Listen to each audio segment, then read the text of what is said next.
سيدنا محمد معدن الجود والكرم منبع العلم والحلم والحكم وعلى وارث آله ومدد كماله مرشدي سيدي وسيلتي محيي الغوث العظم واسع اللطف وبعيد الإمام مبارك وسلم بفضل سبحان ربك رب العزة عما يصفون وسلام على المرسلين والحمد لله رب العالمين. الحمد لله الذي كفى وسلام على عباده الذين اصطفى. ما بعد قال الله تعالى في القرآن المجيد والفرقان الحميد إلى النبي حبيبه الكريم: أعوذ بالله من الشيطان الرجيم بسم اللہ الرحمن الرحیم. بھیجو اور پستیوں کو بلندیاں بھیجو یا رسول اللہ. پستیوں کو بلندیاں بھیجو اور مصطفیٰ بھیجو. مصطفیٰ بھیجو. ہم نے بھیجے درود کے تحفے یا رسول اللہ. ہم نے بھیجے درود کے تحفے، آپ جنت کی چابیاں بھیجو. ہم نے بھیجے درود کے تحفے، آپ جنت کی چابیاں بھیجو.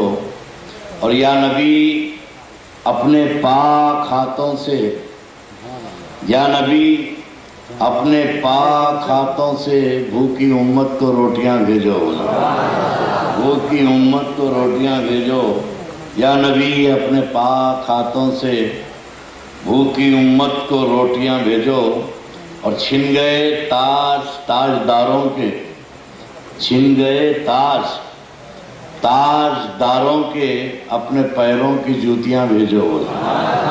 اپنے پیروں کی جوتیاں بھیجو. ہم نے بھیجے درود کے تحفے، آپ جنت کی چابیاں بھیجو.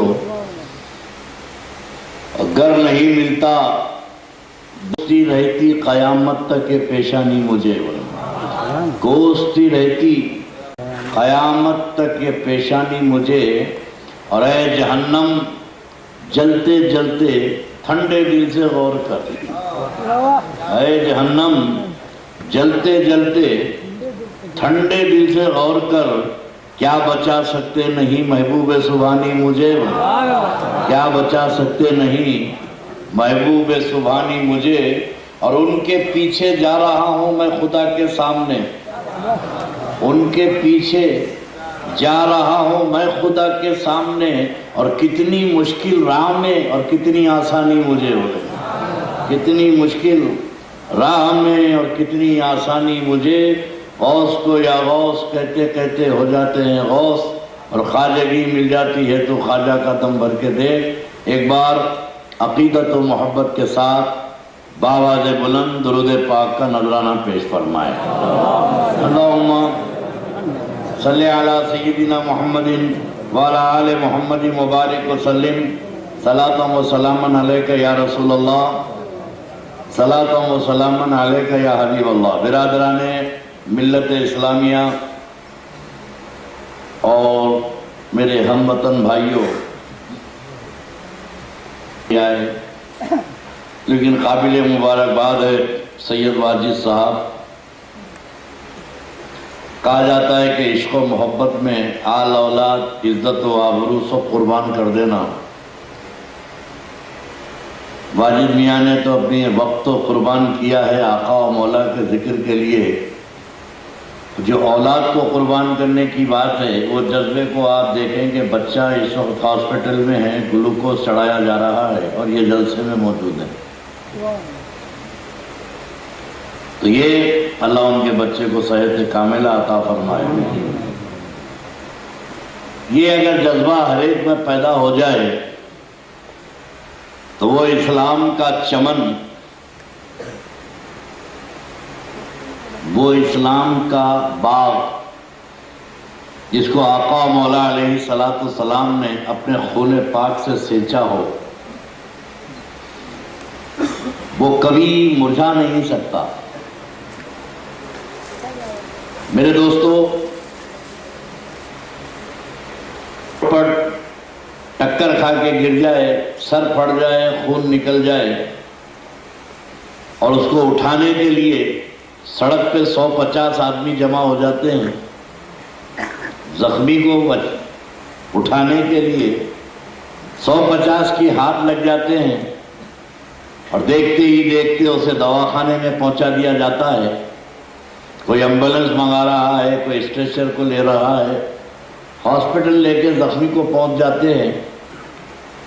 جب ایمرجنسی میں ڈاکٹر اور زخمی کو لے کر چلے جاتے ہیں آپریشن تھیٹر میں، پھر وہاں سے ڈاکٹر آ کر کہتا ہے کہ بھائی پیشنٹ کا خون بہت بہہ گیا، اب اس کی زندگی بچانے کے لیے خون کی ضرورت ہے، اس کی زندگی بچانے کے لیے خون کی بلڈ کی ضرورت ہے۔ تو وہ 100 جو اٹھا کر لے گئے تھے زخمی کو، وہ سب چیخ کر کہتے ہیں کہ صاحب ہمارا خون لے لیجئے، ہمارا خون لے لیجئے۔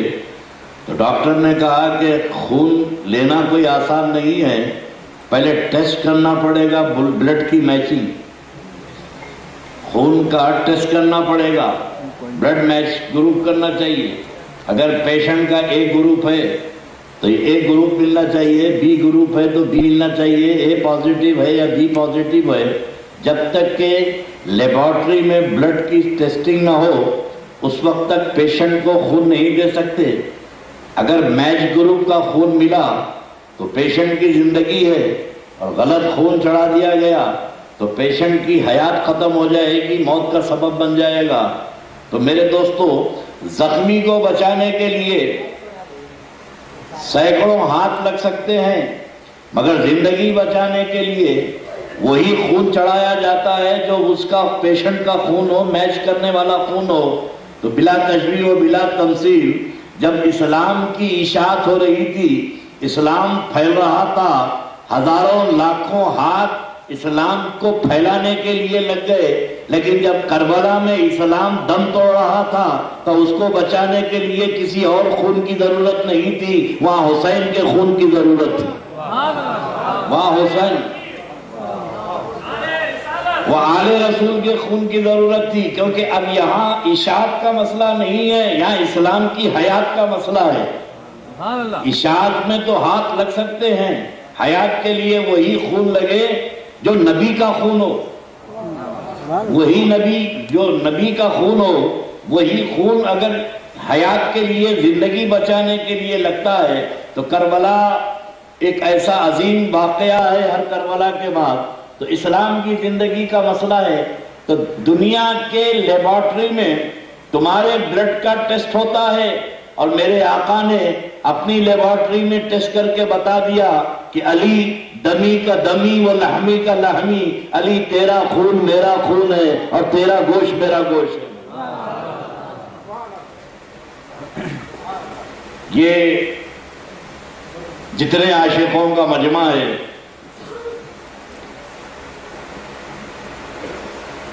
یہ سننے کے لیے آیا ہے، کمپیئر کرو، تقابل کرو۔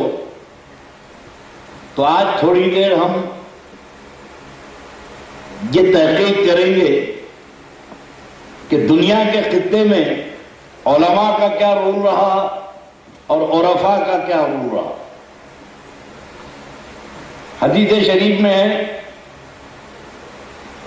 العلماء ورثۃ الانبیاء، علماء نبیوں کے وارث ہوتے ہیں۔ کیا ہوتے ہیں؟ علماء نبیوں کے وارث ہوتے ہیں۔ اور یہ بہت آسان زبان میں تم کو میں سمجھا دوں کہ وراثت کیا چیز ہے۔ کوئی شخص مر گیا، پیچھے جائیداد چھوڑ کے گیا، زمین، کھیت، دکان، مکان۔ مرنے کے بعد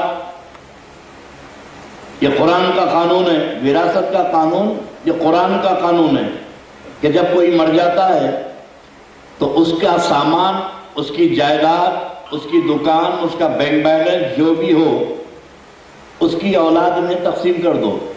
بیٹے ہیں تو بیٹی کو دے دو، بیٹی ہیں تو بیٹیوں کو دے دو، بیوی ہیں تو بیوی کو دے دو، جس کا جو حق ہے وہ اس کی اولاد میں، اس کے ورثہ میں تقسیم کرنا. تو تقسیم ہونے والی چیز ہے متروکہ، اور جس کو ترکہ ملتا ہے اسے کہتے ہیں وارث. جس کا مال ملا اسے کہتے ہیں وارث. یہ قانون الہی ہے، قیامت تک کے لیے قانون ہے، اس میں کوئی تبدیلی نہیں ہے. اور کچھ بدنصیب ایسے ہیں کہ باپ کے مرنے کے بعد بیٹیوں کو حصہ نہیں دیتے بہنوں کو. یہ غاصب ہیں. یہ جو لوگ بہنوں کو حصہ نہیں دیتے یہ ظالم ہیں. کہتے ہیں کہ ہمارے بابا نے شادی کر دی، خرچہ ہو گیا، آپ کا حصہ دینا ہے. قرآن نے تو ایسی کوئی بات نہیں کی کہ شادی کرنے کے بعد بیٹیوں کو حصہ نہ دیا جائے. جس کو جو مال ملتا ہے وہ ہوتے ہیں وارث. تقسیم ہونے والی چیز ہے ترکہ، اور یہ قانون الہی ہے، قیامت تک کے لیے سب کے لیے ہے. غوث اعظم بھی اگر پردہ فرمائے، خواجہ غریب نواز بھی اگر انتقال کر جائیں تو ان کا بھی مال تقسیم ہوگا، شہداء کا بھی مال تقسیم ہوگا، ہر ایک کا مال تقسیم ہوگا. مگر آپ حدیث شریف پڑھیے، جب آپ کے ہمارے آقا علیہ الصلوۃ والسلام پردہ فرمائے تو حضور کے پردہ فرمانے کے بعد حضور کا سامان حضور کے شہزادوں کو نہیں ملا، سیدہ فاطمہ کو نہیں ملا.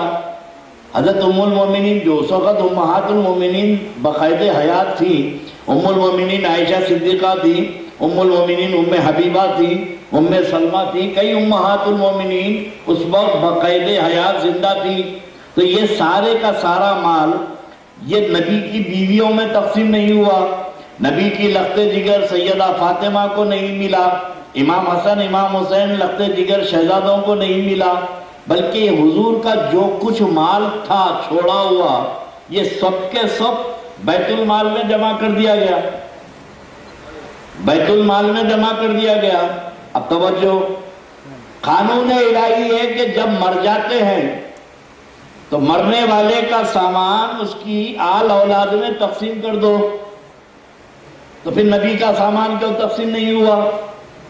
امیر المومنین خلیفۃ المسلمین افضل البشر بعد الانبیاء بالتحقیق حضور سیدنا صدیق اکبر رضی اللہ تعالیٰ عنہ خلافت پر جلوہ فرما ہوئے، اور وہ سب کا سب حضور کا جو مال تھا، اثاثہ تھا، جو اسیس تھے، جو متروکہ تھا، وہ سب بیت المال میں جمع کر دیے. قانون بیٹی کو کیوں نہیں ملا؟ تو حضور صدیق اکبر سے پوچھا، اے خلیفۃ المسلمین، اے خلیفۃ رسول اللہ، یہ جب اللہ کا قانون ہے کہ مرنے والے کا سامان مرنے والے کی بیوی بچوں کو دے دو، تو پھر حضور کا سامان حضور کی بیویوں کو کیوں نہیں دیا جاتا؟ حضور کا سامان حضور کی لخت جگر بیٹی کو کیوں نہیں دیا جاتا؟ تو سرکار صدیق اکبر جواب دیں گے کہ یقیناً اللہ کا قانون حق ہے، کہ قانون الہی ہے، جو مر جاتا ہے اس کا سامان تقسیم کیا جاتا ہے. ارے مسلمانوں، جب نبی مرے ہی نہیں تو سامان تقسیم کیسے ہوگا؟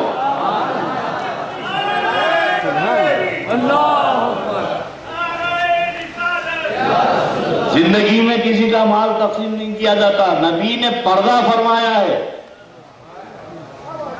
نبی کی موت ایک وقتی موت ہے، آئی پھر حیات جاویدانی شروع ہوئی.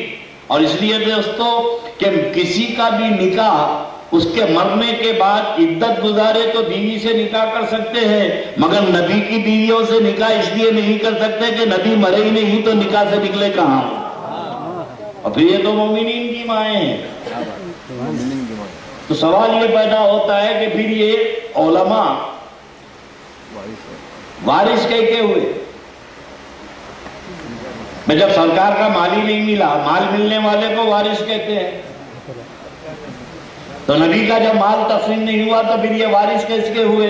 تو کہا جاتا ہے کہ یہاں وراثت میرے آقا کی، مال کی وراثت نہیں ہے، جائیداد تقسیم نہیں ہوئی، بلکہ جو نبی کا علم حاصل کرتا ہے وہ وارث رسول ہوتا ہے.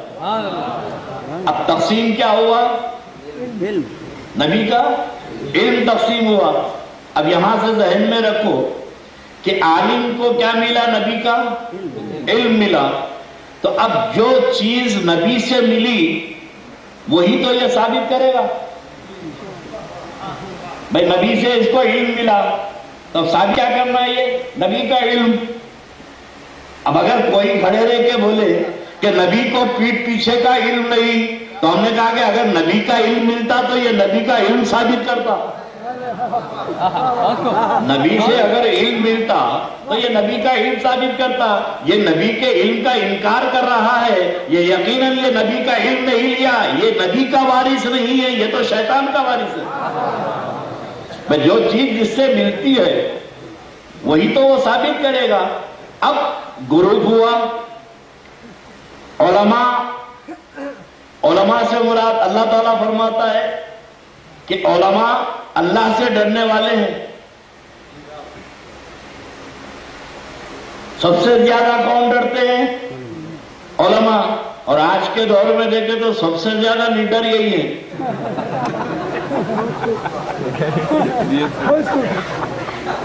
سب سے زیادہ لیڈر یہی ہے.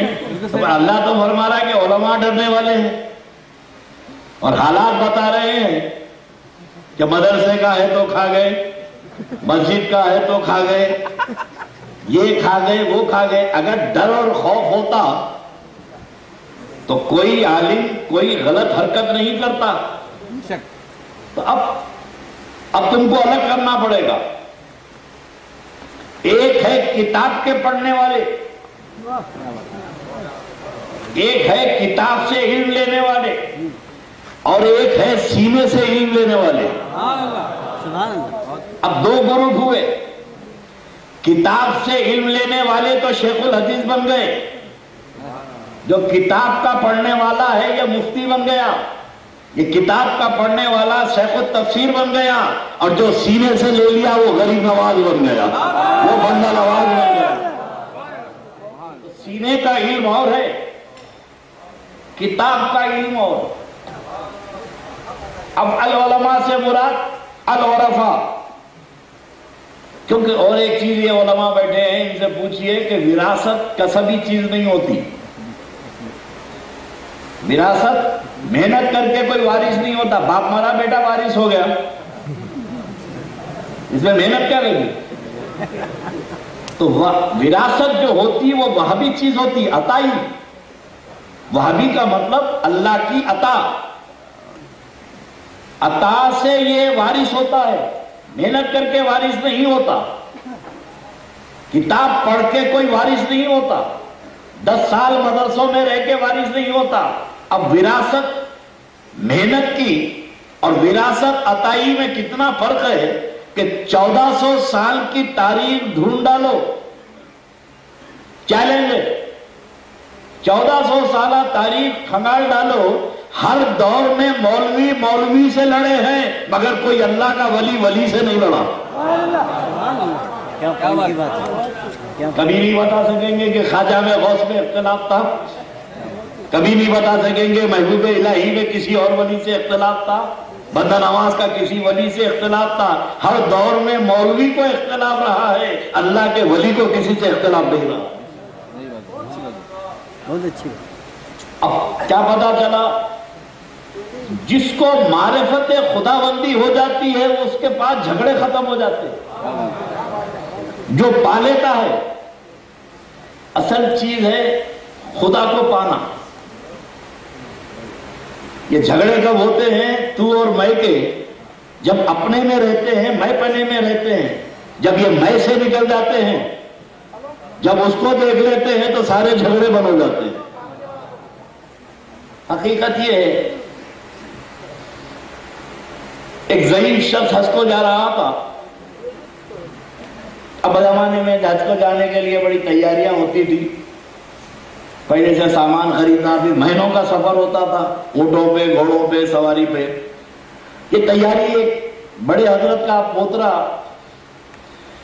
چھوٹا سا پوترا 7-8 سال کا، دادا کی تیاری دیکھ رہا ہے. لوگ آ رہے ہیں، مل رہے ہیں، سامان لا رہے ہیں، جمع کر رہے ہیں، گھوڑے لا رہے ہیں، اونٹ لا رہے ہیں، جو بھی لا رہے ہیں. لیکن بیٹھے بیٹھے پوترے نے پوچھا، دادا کہاں جا رہے ہیں؟ تو بیٹے حج کو جا رہا ہوں. حج کو کیا ہے وہاں پر؟ بولے اللہ کا گھر ہے، اللہ کا گھر ہے بیٹے، اللہ کے گھر کی زیارت کو جا رہا ہوں۔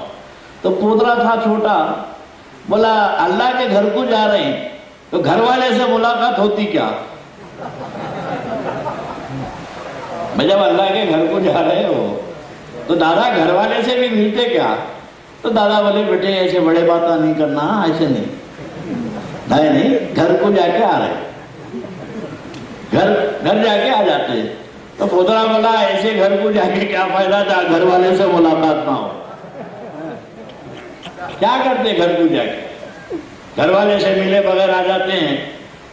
اب جب دادا کی جانے کی وقت ہو گیا تو پوترا کھڑا ہو گیا، میں بھی چلوں، ضد کرنے لگا۔ تو دادا بولے تم کیا کرو گے چل کے؟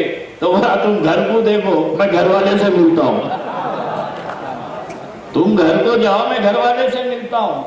دوستوں سفر کر کے جب مکہ مکرمہ میں پہنچے، دادا کے کندھے پہ پوترا ہے، کعبۃ اللہ شریف میں جیسے ہی قدم رکھے، کعبے پہ جب نظر پڑی تو بچہ چیخ مارا اور ختم ہو گیا۔ بچہ چیخ مارا اور ختم ہو گیا۔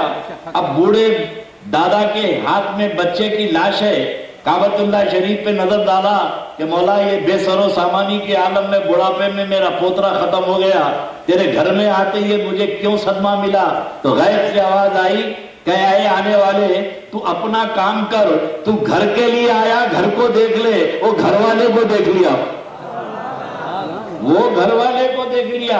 اب جب گھر والے کی تجلی کو موسیٰ برداشت نہیں کر سکے تو یہ کیسے برداشت کرے گا؟ تو حقیقت یہ کہ خدا کو تلاش کرو۔ صوفیزم، اولیاء کرام کی تعلیمات کیا ہے؟ کسی بادشاہ کے زمانے میں بڑے بڑے آرٹسٹ کلاکار آئے، بادشاہ سے کہنے لگے کہ حضور ہم بڑے آرٹسٹ ہیں، ایسے نقش و نگار بناتے ہیں جیسے ڈیزائن بنی ہوئی نا دیواروں پہ، ایسے نقش و نگار بناتے ہیں کہ ہمارا دعویٰ ہے کہ دنیا میں ایسی بیوٹیفل تصویریں اور آرٹ کوئی نہیں بنا سکتا۔ اور یہ جو آئے تھے ملک میں باہر کے ملک کے تھے۔ بادشاہ نے کہا کہ ٹھیک ہے، کیسا آرٹ ہے ہم بھی دیکھنا چاہتے ہیں۔ ایک بڑی بلڈنگ میں ایک بڑا ہال دے دیا۔ تو لوکل جو تھے آرٹسٹ انہوں نے بولے باہر سے آ کے بادشاہ سے انہیں انعام لے کے جائیں گے تو کیا ہم لوگ بھوکے مریں گے؟ جا کے بولے بادشاہ سلامت سے سرکار ان کو ٹائم دے رہے ہیں آپ، تو ہم کو بھی وقت دو، ہم بھی آرٹسٹ ہیں، ہم بھی کچھ بناتے ہیں۔ تم کیا بناتے؟ بولے آپ دیکھ لینا انہوں کیا بناتے، ہم کیا بناتے ہیں۔ تو ایسا بڑا حال تھا، تو بیچ میں ایک دیوار اٹھا دیا، ادھر کا پورشن باہر والوں کو دے دیا، ادھر کا پورشن ملک والوں کو دے دیا جو ملک کی تھے۔ سال 6 مہینے تک آرٹ بنتا رہا، ادھر والوں کو نہیں معلوم ادھر کیا ہو رہا، ادھر والوں کو نہیں معلوم ادھر کیا ہو رہا۔ ادھر دیوار پہ وہ لوگ بہترین پینٹنگ کرے اور ادھر والے کیا کرے، سال بھر تک دیوار کو گھستے رہے، سال بھر تک دیوار کو گھستے رہے، اتنا گھسے کہ یہ پوری دیوار کو آئینہ بنا دیے۔ سال بھر کے بعد بادشاہ سلامت آئے، ادھر جو پینٹنگ دیکھے وہ تو بولے واہ واہ شاہکار ہے، ایسی پینٹنگ ایسی خوبصورت تصویریں تو میں نے کبھی بھی نہیں دیکھی، سوچی بھی نہیں، بہت تعریف کیا، تم لوگ انعام کے مستحق ہیں۔ پھر لوکل آدمیوں سے پوچھا تم کیا بنائے ہیں؟ تو بولے سرکار بیچ کی دیوار ہٹائیے دیکھ لیجئے، بیچ کی دیوار ہٹائیے دیکھ لیجئے۔ دیوار ہٹائی گئی تو بادشاہ پریشان ہے، جتنے ادھر کی تصویریں تھی ادھر نظر آ رہی ہیں، جتنی ادھر کی تصویریں ہیں ادھر نظر آ رہی ہیں۔ تو اب کیا ہے، عالم کو کتابوں سے پلایا جاتا ہے اور اللہ کا ولی قلب کو اتنا صاف کر دیتا ہے کہ اللہ کی تجلیات اس میں نظر آتی ہیں۔ تو قلب کے مومن یہ اللہ کی تجلیات کا مرکز ہوتا ہے، ایک ایسا آئینہ ہوتا ہے جس کے بارے میں حدیث پاک میں ہے، اللہ کے رسول فرماتے ہیں کہ قلب المومنین عرش اللہ، مومن کا قلب اللہ کا عرش ہوتا ہے۔ اللہ کے عرش پر اللہ کی تجلی خاص ہوتی ہے. اللہ فرماتا ہے الرحمن علی العرش استوى، رحمان جو ہے عرش الہی پر جلوہ فرما ہے. وہ استوائے عرش ہے، اللہ کی تجلی خاص کا مرکز عرش الہی ہے.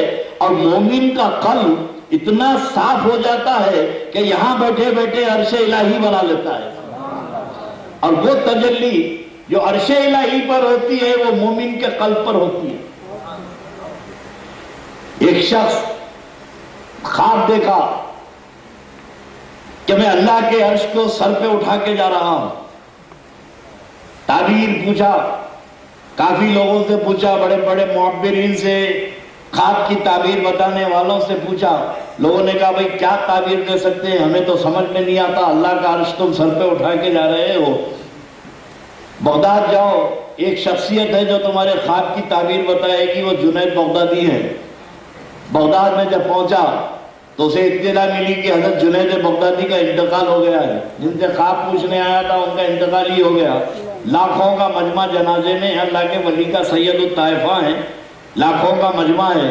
اس نے دل میں سوچا چلو ملاقات تو نہیں ہوئی، خواب کی تعبیر تو نہیں پوچھا، کم از کم جنازے میں تو شریک ہو جاؤں. اب جنازے میں جو کندھا دینے جا رہا ہے، لاکھوں آدمی ہے، کندھا دے تو کیسے دے؟ ایک دھکا ایسا لگا یہ ڈولے کے نیچے پہنچ گیا. جس تخت پر جنید بغدادی کا بدن پاک رکھا ہوا تھا وہ تخت کے نیچے چلا گیا. تو سوچا کندھا نہیں دے سکا تو نہیں سکا، کم از کم سر پہ تو اٹھا لوں. تو سر پہ لگا کے جا رہا ہے تو اندر سے آواز آئی کہ اے بندے مومن، تیرے خواب کی تعبیر یہی ہے، تیرے خواب کی تعبیر یہی ہے. تو نے دیکھا تھا کہ اللہ کے عرش کو اٹھا کر جا رہا ہے اور تو میرے جنازے کو سر پہ اٹھا رہا ہے. کیونکہ اللہ کے نبی فرماتے ہیں کہ مومن کا دل اللہ کا عرش ہوتا ہے. تو اولیاء کرام یہ علم باطنی کے اللہ کے نبی علیہ السلام ایک بار تشریف فرما تھے. شاہ ولی اللہ محدث دہلوی رحمت اللہ علیہ اور حضور چشت حج بہشت میں حضور سرکار نظام الدین محبوب الہی فوائد الفواد وغیرہ میں لکھتے ہیں کہ اللہ کے رسول علیہ السلام ایک بار آزردہ تھے. تو سرکار مولائے کائنات شہر خدا نے پوچھا کہ یا رسول اللہ آپ کیوں آزردہ ہیں؟ تو بولے علی، جو چیز میں بتانا چاہتا ہوں وہ لوگ مجھ سے پوچھتے نہیں، صرف ظاہر کی باتیں ہو رہی ہیں. میں جس چیز کو بتانے کے لیے مامور ہوا ہوں وہ کچھ راز الہی ہے جو میں کھولنا چاہتا ہوں، کچھ راز ہیں جو میں کھولنا چاہتا ہوں. تو مولا مشکل کشا نے کہا یا رسول اللہ آپ مجھ پر راز ظاہر فرمائیے. تو حضرت شاہ ولی اللہ کہتے ہیں کہ حضور نے علم باطن کے خزانے، علم روحانی اور باطن کے خزانے سب سے پہلے مولا کائنات شیر خدا پر کھولا. علی مشکل کشا کو راز الہی بتایا اور وہ علم لدنی. کیا کون سا علم تھا؟ یہ علم لدنی ہے. کتاب کا علم اور ہوتا ہے، علم لدنی اور ہوتا ہے. موسیٰ علیہ السلام پر کتاب نازل ہوئی، موسیٰ علیہ السلام پر توریت نازل ہوئی. صاحب شریعت پیغمبر اور رسول ہیں، شریعت ملی، کتاب ملی. اب خواجہ خضر سے کیا سیکھنے گئے تھے؟ خواجہ خضر سے کیا سیکھنے گئے تھے؟ اللہ فرماتا ہے کہ خواجہ خضر کے پاس کیا ہے؟ وَعَلَّمْنَاهُ، ہم نے ان کو علم لدنی عطا کیا تھا. کتاب مل گئی، شریعت مل گئی، لیکن علم لدنی نہیں ملا. تو پیغمبر کو علم لدنی سیکھنا ہو تو خواجہ خضر کے پاس بھیجایا گیا. تو علم لدنی ایک راز الہی ہے. جب اولیاء صوفیاء کرام اس راز سے واقف ہو جاتے ہیں، اور یہ راز سے واقف ہونے کے لیے سب سے اہم چیز یہ روحانیت پر ہے.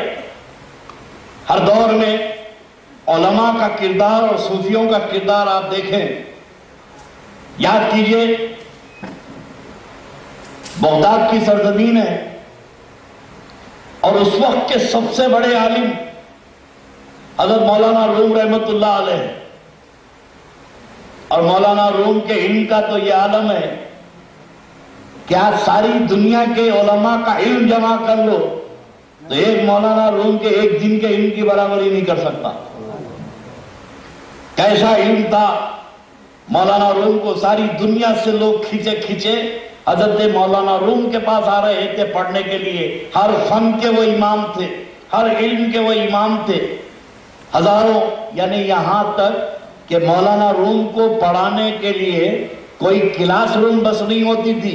ایک ایک وقت میں 10-10 ہزار طلباء ان کی کلاس اٹینڈ کرتے تھے, کلاس میں شریک ہوتے تھے. تو اب 10,000 کے لیے کون سا حال ہوگا. تو مولانا روم جنگل میں جا کر پہاڑوں کے اونچے مقام پہ بیٹھ کے لوگوں کو پڑھاتے تھے.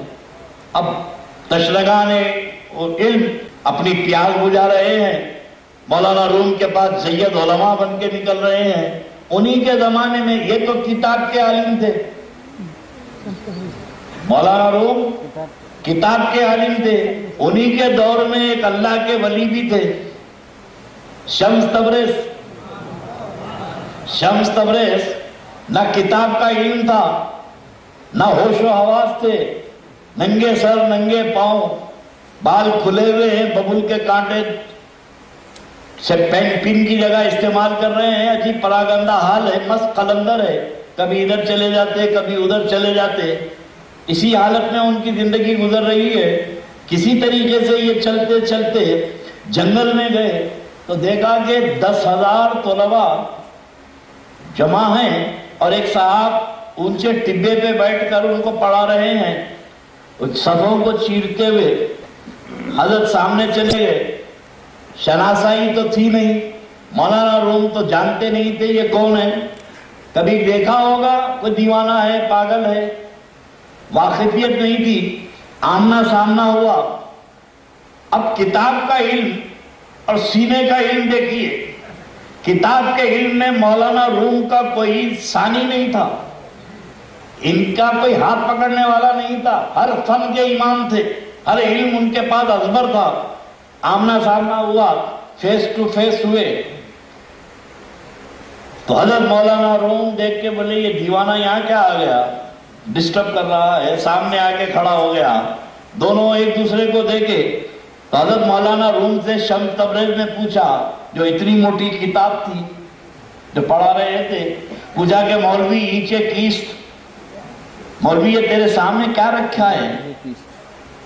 تو حضرت مولانا روم نے سوچا بھئی یہ دیوانے کو کیا بتاؤں میں, یہ کتاب کیا ہے. یہ کتاب تو علم کا خزانہ ہے, اس میں قرآن کا علم ہے, حدیث کا علم ہے, تفسیر ہے, فقہ ہے, فلسفہ ہے, یہ تو علوم کا خزانہ ہے. اب یہ دیوانہ پوچھ رہا ہے یہ کیا ہے. تو آسان جواب حضرت مولانا روم نے شمس تبریز کو دیا کہ بولے اے قلب, دیوانے کے ہاتھ میں کتاب ہے. اب پہلے تو پریس تو تھا نہیں, جس کے پاس جو ایڈیشن ہوتا وہی رہتا, دوسرا نسخہ تو نہیں ہوتا, قلبی کام تھا. اب ایک پاگل کے ہاتھ میں کتاب کیا حشر ہونے والا ہے. بھاگ بھاگ بھاگ, ارے کتاب, ارے دیوانے کتاب, ارے بیوقوف میری کتاب چھوڑ, ارے پاگل کتاب دے. کہاں دیتے, لے کے چلے. ایک بولی کے کنارے جا کے کھڑے رہے. حضرت مولانا روم کا دل دھڑ دھڑ کر رہا کہ پاگل کے ہاتھ میں کتاب بولی کے کنارے کھڑا ہے, اب پتہ نہیں کیا کرنے والا ہے. کتاب دو. حضرت نے فرمایا لو, پانی میں ڈال دیے, پوری کتاب بولی میں ڈال دیے. حضرت مولانا روم جھانک کے دیکھے تو بولی کے تل میں کتاب ڈوبی ہوئی ہے. سر پیٹنے لگے, ارے دیوانے تجھ سے اور کیا توقع کی جا سکتی تھی, یہ پاگل آدمی تو نے کتاب ختم کر دی, اب ان کو کیا پڑھاؤں جو لوگ آئے ہیں. سارا علم تو تو نے کتاب میں ڈال دیا, پانی میں ڈال دیا, سارا علم تو کتاب میں تھا, اب میں ان کو کیا پڑھاؤں آنے والوں کو. سر پیٹ رہے تھے. جب بہت سر پیٹے تو اللہ کے ولی نے کہا اے مولوی سر کیوں پیٹتا ہے, تجھے کتاب چاہیے. بولے کیا مٹی ملے گی, کتاب تو پانی میں ڈوبی ہوئی ہے. پانی کو حکم دیا ہے پانی کتاب لے کے آؤ, اے پانی کتاب لے کر آ. تو بولی کا پانی اٹھتا ہوا آیا اور پانی کی سطح پہ کتاب تھی. حضرت نے وہ کتاب اٹھا کر, شمس تبریز نے کتاب اٹھا کے مولانا روم کو دے دی. اب مولانا روم نے اپنی آنکھوں سے دیکھا کہ پانی میں ڈوبی ہوئی کتاب پانی پہ تیرتی ہوئی آئی اور ٹائٹل پیج پر صفحے اول کے اوپر بھی پانی کا خطرہ نہیں. اندر کھول کے دیکھا تو جیسی کی ویسی کتاب ہے. حیران و پریشان ہو کے کبھی کتاب کو دیکھتے ہیں، کبھی شمس تبریز کی صورت کو دیکھتے ہیں، آخر جھنجھلا کے حضرت حیرت میں مولانا روم نے شمس تبریز سے پوچھا حضرت یہ کیا ہے؟ تو فرمایا یہ وہ ہے جو تو نہیں جانتا ہو، یہ وہ ہے جو تو نہیں جانتا۔ کتاب تو پڑھا سکتا ہے مگر پانی میں ڈوبی ہوئی کتاب کو صحیح سلامت تو نہیں لا سکتا ہے۔ تو کتاب کا علم اور ہے۔ میں اس وقت تک مولوی بننے کے لائق نہیں رہا جب تک کہ اللہ کے ولی کی غلامی میں نہیں آ گیا۔ تو میرے دوستو، کتاب کا علم صوفیاء کرام نے جو نبی کے وارث ہوتے ہیں، اور یہ اولیاء اللہ ہیں، اور ایک چیز کہ وارث کی خوبیاں، مورث کی خوبیاں وارث میں آتی ہیں۔ اگر مورث کی خوبی وارث میں ہو تو سمجھو یہ وارث ہے۔ باپ کی خوبیاں بیٹے میں آتی ہیں، باپ کی کوالٹیز اس کے بیٹے میں منتقل ہوتی ہیں، باپ کی صورت شکل اولاد میں آتی ہیں۔ آدمی دیکھ کے پہچان لیتا ہے فلاں کے بیٹے ہیں، تو کیسے پہچانے؟ بہت ملتے ہیں بابا سے، بہت صورت ملتی ہوئی ہے۔ تو اور بھائی نہیں ہوئی تو نور علم کا ہے، علم آ جانا ہو رہے، نور علم حاصل ہونا ہو رہے۔ آج پیٹ بھر کے کھا کے جو علم حاصل ہو رہا ہے، علم تو مل گیا مگر نور علم نہیں ملا۔ جب علم میں نورانیت نہیں ہوتی ہے تو فتنے پیدا ہوتے ہیں۔ بتاؤ کہ علم ایک اللہ کے دین کی خدمت کے لیے حاصل کیا جاتا ہے اور ایک پیٹ کے لیے حاصل کیا جاتا ہے۔ جو پیٹ کے لیے حاصل کیا جاتا ہے اس سے فتنے پیدا ہوتے ہیں، اور جو اللہ اور اس کے رسول کی رضا کے لیے حاصل ہو جاتا ہے علم، وہ اس سے فتنے دبتے ہیں۔ اللہ کے ولی جس راستے سے گزرتے تھے تو اس کی وجہ یہ تھی کہ فتنوں کے دبنے کی کہ یہ ان کے قلب کی صفائی ہوتی تھی۔ اور قلب کی صفائی کب ہوتی ہے؟ روحانیت کو طاقتور کرو۔ آج ساری گڑبڑ کیا ہے؟ جسم طاقتور ہے، روح کمزور ہے۔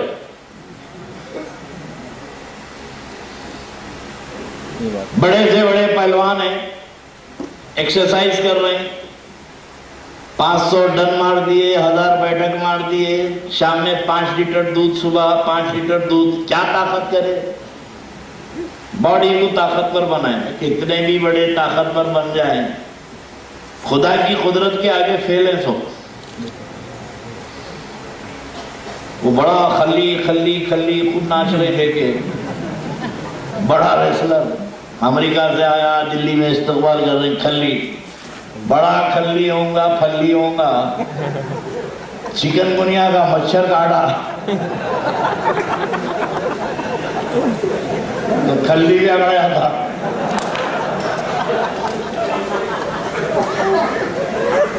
ایک کنٹل 90 کلو کا، اتنے چھوٹے مچھر تھے۔ اچھا وہ بھی فیمیل ہے، نر نہیں ہے وہ مچھر، مادہ ہے۔ کہ جتنے بیماریاں پھیلتی ہیں مادہ سے پھیلتی ہے۔ ملیریا کا مچھر مادہ، فیلپا کا مچھر مادہ، چکن۔ اللہ قادر مطلق ہے، اس کی قدرت کو کون چیلنج کرے؟ چھوٹے سے چھوٹا مچھر اگر گاما پہلوان کو بھی کاٹ دے تو پہلوان اچھل جائے۔ 2 کنٹل کے ہیں مگر اتنے مچھر کی تاب نہیں لا سکتے۔ تب اللہ کتنا قادر مطلق ہے، قدرت والا ہے، اس کے چھوٹے کو برداشت نہیں کر سکتے۔ اس کے چھوٹے کو بڑے سے بڑی طاقت مقابلہ نہیں کر سکتی، اور جس کو اللہ نے اپنا محبوب بنا کے بڑا بنا دیا ہے ان کا کون مقابلہ کرے؟ چھوٹی مخلوق مچھر کا مقابلہ طاقتور نہیں کر سکتے تو غوث و خواجہ کا مقابلہ کون کرے؟ کیونکہ یہ تو بڑے ہیں۔ چھوٹوں کی قوت سمجھ میں نہیں آ رہی ہے۔ تو در حقیقت میرے دوستو یہ روحانیت ہے، روح کا پاور۔ آدمی اپنے جسم کو طاقتور بنانے کے لیے تو سارے کام کر رہا ہے، اچھی سے اچھی غذائیں کھا رہا ہے، ملٹی وٹامن لے رہا ہے، انجیکشن لے رہا، سب لے رہا ہے، لیکن مجھے بتاؤ کہ کسی کی روح بیمار ہو جائے تو دنیا میں کون سا کیپسول بنا؟ اگر روح کمزور ہو جائے تو اس کی طاقت کا کون سا علاج ہے؟ اور ایک بات تم ذہن میں رکھو کہ آدمی کا جسم اصلی ہے یا روح اصلی ہے؟ اب آج کل تو ایک تبلیغ ہوتی ہے نا کہ ہر چوراہے پہ کھڑے رہ کے بولتے مردے نہیں سنتے، بولتے مردے نہیں دیکھتے۔ حقیقت یہ ہے کہ دیکھنے اور سننے کا تعلق زندگی اور موت سے نہیں ہے۔ شولاپور میں آپ دیکھو اندھوں کا ہاسٹل ہے، روڈ پہ کھڑے ہوئے ہیں، بھائی صاحب ذرا رستہ پار کرا دیجیے، ہٹا کٹا ہے، اینک لگایا ہوا ہے، لکڑی لگا کے بول رہا رستہ پار کرا دیجیے۔ ابھی جوان آدمی ہے، روڈ پہ جاتا کیوں نہیں؟ تو بولے میں اندھا ہوں، دیکھ نہیں سکتا۔ تو بولا بھئی جماعت والے تو بول رہے ہیں مردے نہیں دیکھتے، انہیں تو زندہ ہی نہیں دیکھ رہا۔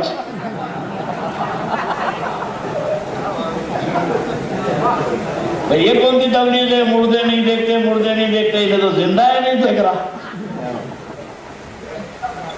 ٹی وی کھولے، نیوز ہو رہی، یہ کس کی ہے؟ بولے گونگوں کی ہے۔ کیا مطلب گونگے؟ یہ بول نہیں سکتے۔ بولا یہ جماعت والے بولے مردے نہیں بولتے، انہیں تو زندہ ہی نہیں بول رہا۔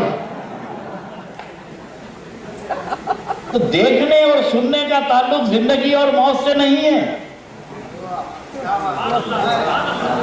زندگی اور موت سے دیکھنے کا تعلق نہیں ہے۔ یہ فلسفہ تم پہلے سمجھو کہ دیکھتا کون بولتا کون۔ جیسے اللہ کے نبی نے فرمایا نا کہ من عرف نفسہ فقد عرف ربہ، جو اپنے کو پہچانا اس نے رب کو پہچانا۔ جس نے اپنے کو پہچانا اس نے رب کو پہچانا۔ جب تمہارے کو اپنی پہچان نہیں ہوئی، خدا کو تلاش کر رہی مسجد میں، آج کل بڑی گڑبڑ ہو رہی ہے، کچھ لوگ تو مسجد کو پکڑ لیا اللہ کو ملنے۔ اچھا مرضی سے لوگوں جگہ چھاٹ لیے، اللہ صاحب مسجد نہیں مل رہی، کہتے ہیں اللہ صاحب اماں کی خدمت میں نہیں مل رہی، کیا بات، اللہ صاحب بیمار کے بعد نہیں مل رہی، اللہ صاحب یتیم کے بعد نہیں مل رہی، کسی بیوہ کی دستگیری میں نہیں مل رہی، کسی بھوکے کو کھانا کھلاتے وقت نہیں مل رہی۔ تو نے اپنی طبیعت سے جگہوں کو چھاٹ لیا ہے۔ اللہ نے تو بہت سارے پتے بتائے اپنے ملنے کے، اللہ نے تو بہت پتے بتائے کہ مجھے ڈھونڈنا ہو تو وہاں بھی ڈھونڈ۔ اے بندے اگر مجھے تلاش کرنا ہے تو تیری ماں کی خدمت کر کے ڈھونڈ لے، کسی بیمار کے پاس کھڑے رہ کے ڈھونڈ لے۔ یہ نہ بیمار کے پاس کھڑے رہتا، نہ ماں کے پاس، نہ باپ کے پاس، مسجد میں ڈگا ڈگ مار رہا ہے۔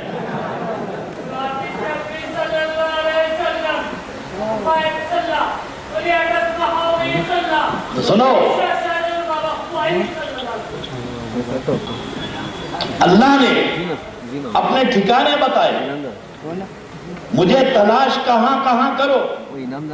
اگر کوئی شخص اپنے والدین کی خدمت کما حق ادا کرتا ہے اور اس کے بعد مسجد میں جا کے سجدہ کرتا ہے تو اللہ اس سجدے کو قبول کر لیتا ہے کہ پہلے حقوق العباد ادا کر چکا ہے،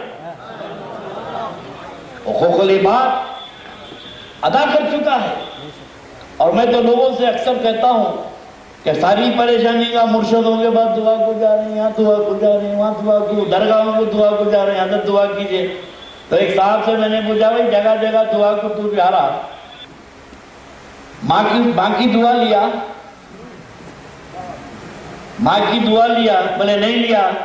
تو میں نے کہا اللہ نے کہاں گارنٹی دی ہے میرے دعا کی؟ اللہ نے کہاں گارنٹی دی ہے مولانا کی دعا کی؟ اللہ نے تو گارنٹی دی ہے کہ اگر کسی کی ماں نے اپنی اولاد کے لیے ہاتھ اٹھا دیا تو پروردگار فرماتا ہے کہ اس کی ماں کے دعا میں اور میرے میں کوئی پردہ نہیں ہے۔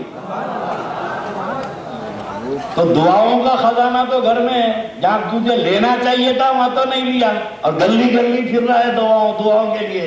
کوئی شخص اگر ہمارے پاس آئے کہ صاحب دعا فرما دیجئے، تو اگر ماں کی دعا لے کر آتا ہے تو میری بھی دعا اس کے حق میں قبول ہو جاتی ہے۔ تو یہ اللہ کو تلاش کرو۔ من عرف نفسہ فقد عرف ربہ، جو اپنے کو اپنے اندر سیرو فی الارض، خلوت در انجمن، سفر در وطن، تنہائی میں بیٹھو تو خدا کی یاد کرو اور اندر بیٹھو تو خدا کو تلاش کرو. یہ تو ایک عالم ہے. اور حقیقت یہ ہے کہ روح اصل چیز ہے. روح، جسم تو سڑنے گلنے والی چیز ہے. بھائی فرض کیجئے پل سے رات پہ چلیں گے، بہت سارے نمازی ہیں، روزے دار ہیں، حج بھی کرے، زکات بھی کرے، آپریشن میں ٹانگ کٹ گئی، اب پل سے رات پہ کیسا چلیں گے؟ لنگڑتے ہیں، ٹانگ تو یہاں رہے گی. فلسفہ سمجھو کہ یہ جسم، یہ ہمارا مادی جسم ہے، اس کا کام ہے سڑنا گلنا. لیکن حقیقت یہ ہے کہ یہ جو میں ہوں، میں، اور جتنا میں بول رہے، بکرا صبح سے شام تک میں بولتا کٹتے رہتا. یہ جو میں بولا کہ کٹتا. شیطان بھی میں بولا، اللہ بھی میں بولا. اللہ نے کہا میں بول رہا ہوں سجدہ کر، انہیں بولا میں نہیں کرتا. کیا بات. اللہ بولا میں حکم دے رہا ہوں آدم کو سجدہ کر، ابلیس بولا میں نہیں کرتا. تو اللہ کی میں کے سامنے اپنی میں کو ٹکرایا. ابلیس نے اپنی میں کو اللہ کی میں کے سامنے کھڑا کیا، اور فرشتوں نے اللہ کی میں اپنی میں کو فنا کر دیا. جو اللہ کی میں اپنی میں کو فنا کرتے ہیں وہ بچ جاتے ہیں، اور جو اللہ کی میں سے اپنی میں کو ٹکراتے ہیں وہ کٹ جاتے ہیں. تو یہ میں کو ختم کرنا ہے. فلسفہ میں دیکھ رہا ہوں، میں بول رہا ہوں. ابھی آپ دیکھیں کوئی مولوی صاحب، عبد الرحمان صاحب، کوئی نام مثال دے رہا ہوں، کوئی عبد الرحمان ہے تو آپ پریشان مت ہونا. اطلاع ملی عبد الرحمان کا انتقال ہو گیا. ارے ابھی گئے مسجد سے، ابھی گئے. اور یہ جو اچانک ہوتا نا وہ ایکسیڈنٹ ہوتا. اچانک جو کام ہوتا اس کا بڑا صدمہ ہوتا. اور اچانک جو ہوتا، اچانک روڈ کراس کر رہے تھے، ٹکر کھا کے مر گئے، اچانک ختم ہو گئے. پلنگ سے گرے، بنگلے سے گرے، اچانک مر گئے. اور پیاز بیچتے رہے، پان بیچتے رہے، ترکاری بیچتے رہے، اچانک مسجد میں واز شروع کر دیے.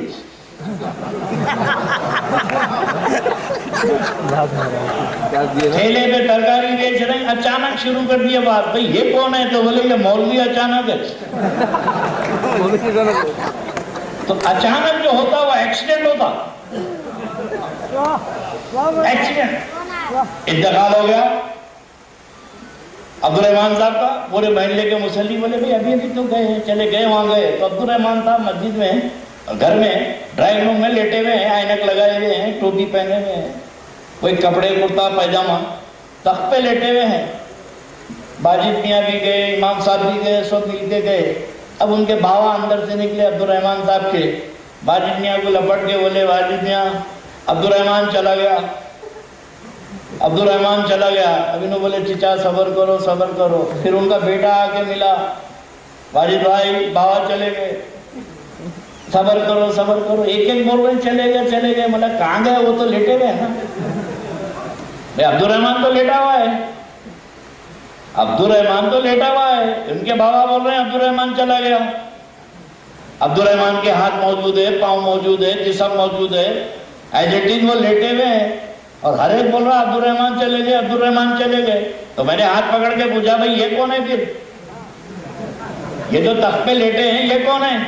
عبد الرحمان گیا تو یہ کون ہے؟ تو بولے حضرت یہ عبد الرحمان نہیں ہے. ارے بولا ابھی تو مسجد میں تو عبد الرحمان تھا، تخت پہ عبد الرحمان کیوں نہیں ہے؟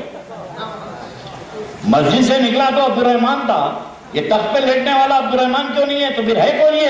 تو بولے یہ عبد الرحمان کی لاش ہے، یہ عبد الرحمان کی میت ہے. تو میں نے کہا پھر عبد الرحمان کون ہے؟ اگر بدن کا نام عبد الرحمان ہے تو بدن تو موجود ہے، باڈی کا نام عبد الرحمان ہے تو باڈی تو موجود ہے. تو پتہ گیا نا کہ باڈی کا نام عبد الرحمان نہیں ہے، تو پھر کس کا نام عبد الرحمان تھا؟ بولے روح کا نام عبد الرحمان تھا. روح کا نام عبد الرحمان تھا. روح چلی گئی، باڈی رہ گئی. تو اب نام عبد الرحمان روح کا ہے، اور روح کا معاملہ ایسا ہے کہ دیکھنے کے لیے اس کو جسم کی ضرورت نہیں ہے۔ اگر روح دیکھتی ہے، رات کو آپ سوتے ہیں، بمبئی جا کے آ جاتے، رات کو بستر پہ سوتے ہیں، امریکہ جا کے آ جاتے، امریکہ جانے کے واسطے درخواست دو، پاسپورٹ دو، ویزے کا انتظام کرو، ٹیسٹاں دو، دنیا بھر کے تپن کرو، تو 4-8 سال کی کوشش میں امریکہ جا کے آتے ہیں، جانے میں 22 گھنٹے لگتے ہیں، کوشش میں 5 سال لگتے ہیں، مگر رات کو سوئے تو 1 سیکنڈ میں امریکہ جا کے آ جاتے ہیں۔ تو گیا کون؟ بدن تو یہاں رہ گیا، یہ روح سفر پہ چلی گئی۔ روح بامبئی جا کے آئی، بامبے جا کے آ گئی، چوپاٹی میں پھر رہی ہے، تو روح امر ربی ہے، روح اللہ کا حکم ہے۔ اور جب اللہ کا حکم ہوتا ہے تو اتنی تیزی سے جاتی آتی ہے کہ دنیا کی بڑی سے بڑی پرواز والے پلین بھی اس کی پرواز کا مقابلہ نہیں کرتے، یہ پل بھر میں جا کے آ جاتی ہے۔ تو اب اصل کیا چیز ہے؟ روح۔ روح آدمی کی اصل ہے، آنکھ آلہ ہے، دیکھ رہی ہے روح، منہ آلہ ہے، بول رہی ہے روح۔ اب عبد الرحمان کی میت رکھی بھی ہے، بولتا نہیں کیونکہ روح نہیں بول رہی ہے۔ جب تک کہ روح کا تعلق بدن سے تھا تو روح بول رہی تھی، زبان حرکت کر رہی تھی، روح دیکھ رہی تھی، آنکھ کام کر رہی تھی۔ اب روح چلی گئی، نہ آنکھ دیکھتی ہے، نہ کان سنتی ہے، اور نہ منہ بولتا ہے، نہ ہاتھوں میں حرکت ہوتی ہے۔ تو میرے دوستو، صوفیاء کرام بدن کو کمزور کرتے تھے اور روح کو طاقتور کرتے تھے۔ تزکیہ نفس میں، عبادتوں میں اور مجاہدوں میں بدن کمزور ہوتا تھا اور روح طاقتور ہوتی تھی۔ اور اس کے لیے کیا ہے کہ سب سے اہم چیز ہے کہ روح کیسے طاقتور ہوتی ہے۔ میں اپنے 2 جملوں میں بات آگے کر دوں کہ اگر جس کو اللہ تعالیٰ نے قرآن پاک میں فرمایا کہ الا بذکر اللہ تطمئن القلوب، اب روح قلب کو طاقتور کیسے کرتی ہے؟ اگر روح کو زندہ کرنا چاہتے ہو، روح کو زندگی دینا چاہتے ہو تو اللہ اللہ بولو، روح کو طاقتور کرنا چاہتے ہو تو اللہ اللہ بولو، اور روح کو زندگی دینا چاہتے ہو تو اللہ اللہ بولو، اور روح کو طاقت دینا چاہتے ہو تو مصطفیٰ مصطفیٰ بولو۔ اللہ کے ذکر سے روح کو زندگی ملتی ہے اور مصطفیٰ کے ذکر سے روح کو طاقت ملتی ہے۔ اب روح جب طاقتور ہو جاتی ہے، اور ہماری روح اتنی کمزور ہے، شادی کر کے لائے شولاپور میں بیجاپور سے لڑکی کو، زندگی کی ہر نعمت دی ہے، خوش رکھ رہے ہیں، کھانے کی کمی نہیں ہے، زیور کی کمی نہیں ہے، ایئر کنڈیشن گھر میں ہے، اور آج کل کے تو جتنے بڑے بڑے سیٹ ہیں ہر چیز موجود ہے مگر نیند نہیں آ رہی۔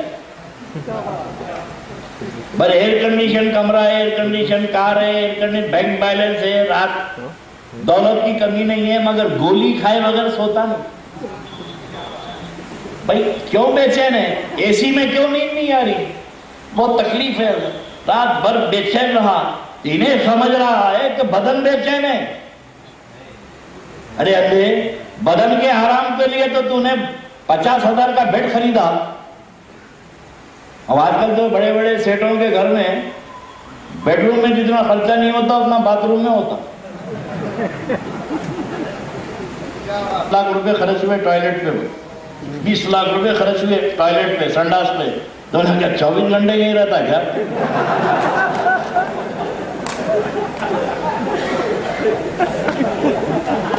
کروڑوں کا گھر ہے، لاکھوں کا بیڈ ہے مگر نیند نہیں آتی، بے چین و بے قرار ہے، یہ سمجھ رہا ہے کہ میری طبیعت ناساز ہے، بدن پہ کچھ گرانی گزر رہی ہے۔ مگر میرے دوستوں میں تم کو مثال دے کے بتاؤں کہ بیجاپور سے شادی کر کے شولاپور لا لیے، دنیا کی نعمتیں دے دیے، اچھے سے اچھے کھانے کھلا رہے، ہر قسم کا آرام ہے۔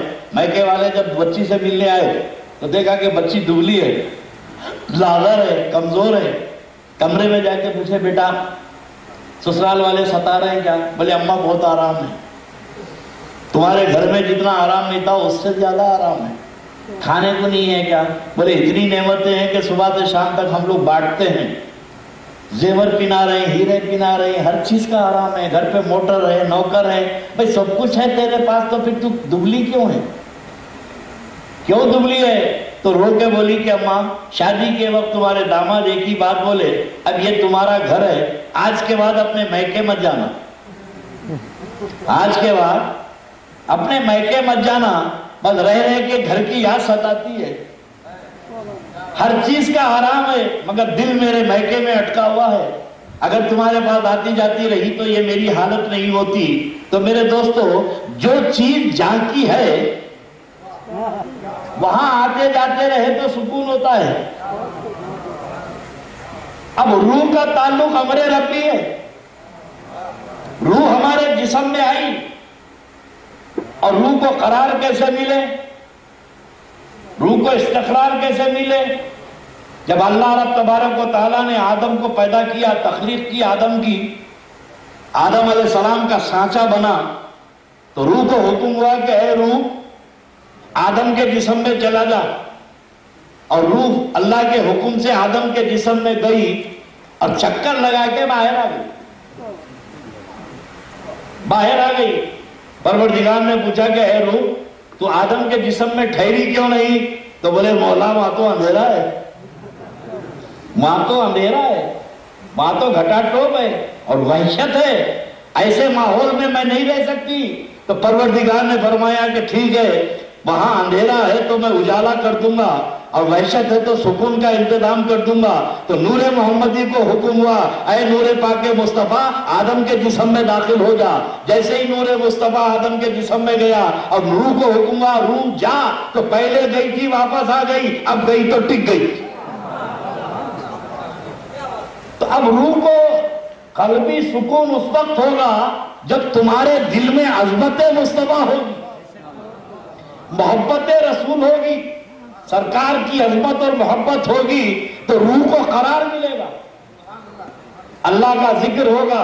تو میرے دوستو کمزور غذائیں کھا کر ہم نے اپنی روح کو بڑا کمزور کر لیا ہے، کمزور کر لیا ہے۔ اس لیے جب روح کمزور ہے تو شولاپور سے نکلی تو بمبئی جا کے آ گئی، شولاپور سے نکلی تو کبھی دلی جا کے آ گئی، کبھی لندن جا کے آ گئی، اور بہت سے بہت کسی تفریح کی جگہ پر جا کے آ گئی، اور یہ روح اتنی کمزور ہے کہ اسی دنیا میں پھر رہی ہے، اسی کائنات میں پھر رہی ہے۔ کیوں پھر رہی ہے؟ کمزور ہے، اس کے پر کاٹ دیے گئے ہیں، عقل حلال نہیں کھائے، کھاتے وقت یہ نہیں دیکھے کہ کون سی چیز کھانا ہے جس کے کھانے سے روح کو طاقت ملے گی، کیا بولنا ہے جس کے بولنے سے زبان میں طاقت پیدا ہوگی، کیا سننا ہے جس سے سماعت میں طاقت پیدا ہوگی۔ اب روح کے ریکوائرمنٹس ہے، روح کے کچھ تقاضے ہیں، تو جب روح کمزور ہوتی ہے تو اسی عالم میں پھرتی ہے، اب جب روح طاقتور ہو جاتی ہے تو کبھی عالم لاہوت میں جاتی ہے، کبھی عالم ناسوت میں جاتی ہے، کبھی عالم جبروت میں جاتی ہے، اور کبھی جنتوں کی سیر کر کے آتی ہے، کبھی عرش کا جلوہ دیکھ کر آتی ہے۔ کیوں؟ روح طاقتور ہو گئی۔ تو یہ روح اولیاء اکرام نے اپنی روح کو طاقتور کیا ہے، دکھنے میں لہیب کمزور تھے، شیر خدا حیدر کرار مولا مشکل کشا، اللہ کے نبی نے فرمایا کہ کل خیبر اس کے ہاتھ میں فتح ہوگا جس کے ہاتھ میں میں جھنڈا دوں گا۔ شیر خدا کو جھنڈا دیا گیا۔ ابھی الحمدللہ آج سے 2 مہینے پہلے میں نے خیبر کا قلعہ دیکھا، جبکہ وہاں قانوناً بینڈ ہے، انٹری نہیں ہو سکتی خیبر میں، مدینہ شریف سے 200 کلومیٹر دور ہے۔ میں کسی طریقے سے میں گیا تو وہاں لوگوں سے میں نے کہا بھائی میرے جد امجد مولا مشکل کشا نے دروازہ اکھاڑا تھا، کم از کم میں کھڑکی تو اکھاڑوں گا۔ میں نے کھڑکی اکھاڑ کے وہاں کی چوکٹ لایا خیبر کے قلعے کی، 2000 سال پہلے کا قلعہ ہے، بارہ لے کے گاڑی میں رکھ کے چھوٹ گئے۔ وہاں آبادی سے 10 کلومیٹر اندر ہے قلعہ، وہاں کسی کو پولیس جانے ہی نہیں دیتی، بہرحال جستجو تھی خیبر کا قلعہ دیکھے کہ علی نے کیسا اکھاڑا ہے وہ دروازہ. اب کافی دیر تک میری فلم بھی بنی وہاں پر, میرے مریدین ساتھ تھے. 2 گھنٹے خیبر میں پھرتا رہا اور فلم بنتی رہی مووی سے. میں جا کر دیکھا تو میرے آقا نے فرمایا کہ کل خیبر اس کے ہاتھ پہ فتح ہوگا جس کے ہاتھ میں جھنڈا دوں گا. صحابہ متمنی رہے. اللہ کے نبی علیہ السلام نے مولا مشکل کشا کو جھنڈا عطا فرمایا, علی جاؤ. تو ایسا قلعہ ہے وہ سسٹمیٹک کہ اگر اندر چلے گئے تو اصل قلعے تک پہنچنا مشکل ہے. تقریباً 800-1200 فٹ اونچا ہے پہاڑ پہ,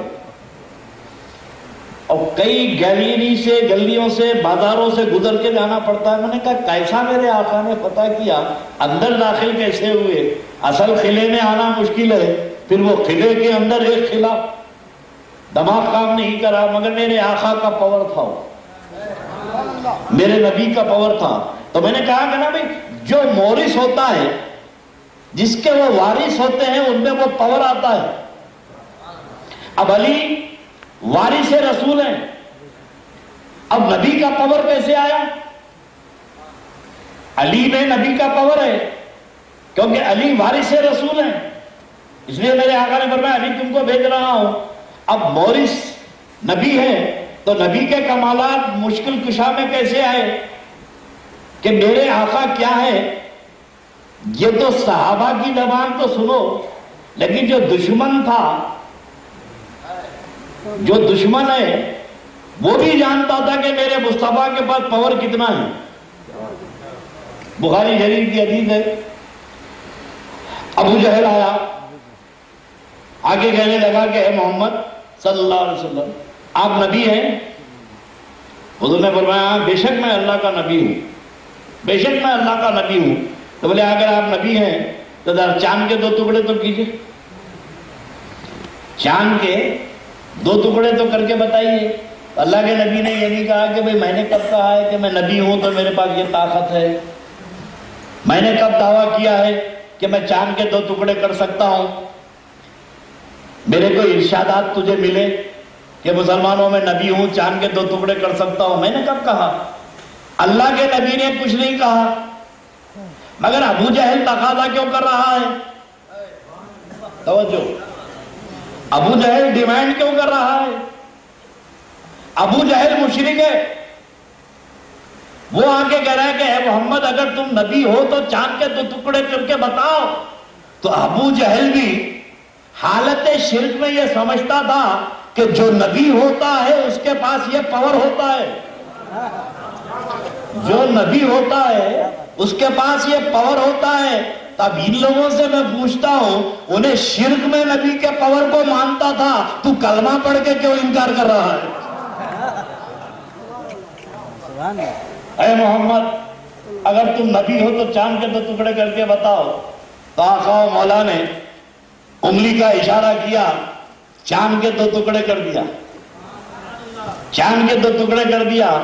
اب میرے آقا کے پاور کا یہ عالم ہے کہ میرے نبی نے ایک انگلی اٹھائی, ایک انگلی کے اشارے سے چاند کے 2 ٹکڑے ہو گئے. تو دنیا میرے آقا کی ایک انگلی کی طاقت کو نہیں سمجھ سکی, تو 5 انگلیوں کی طاقت کو کیا سمجھے؟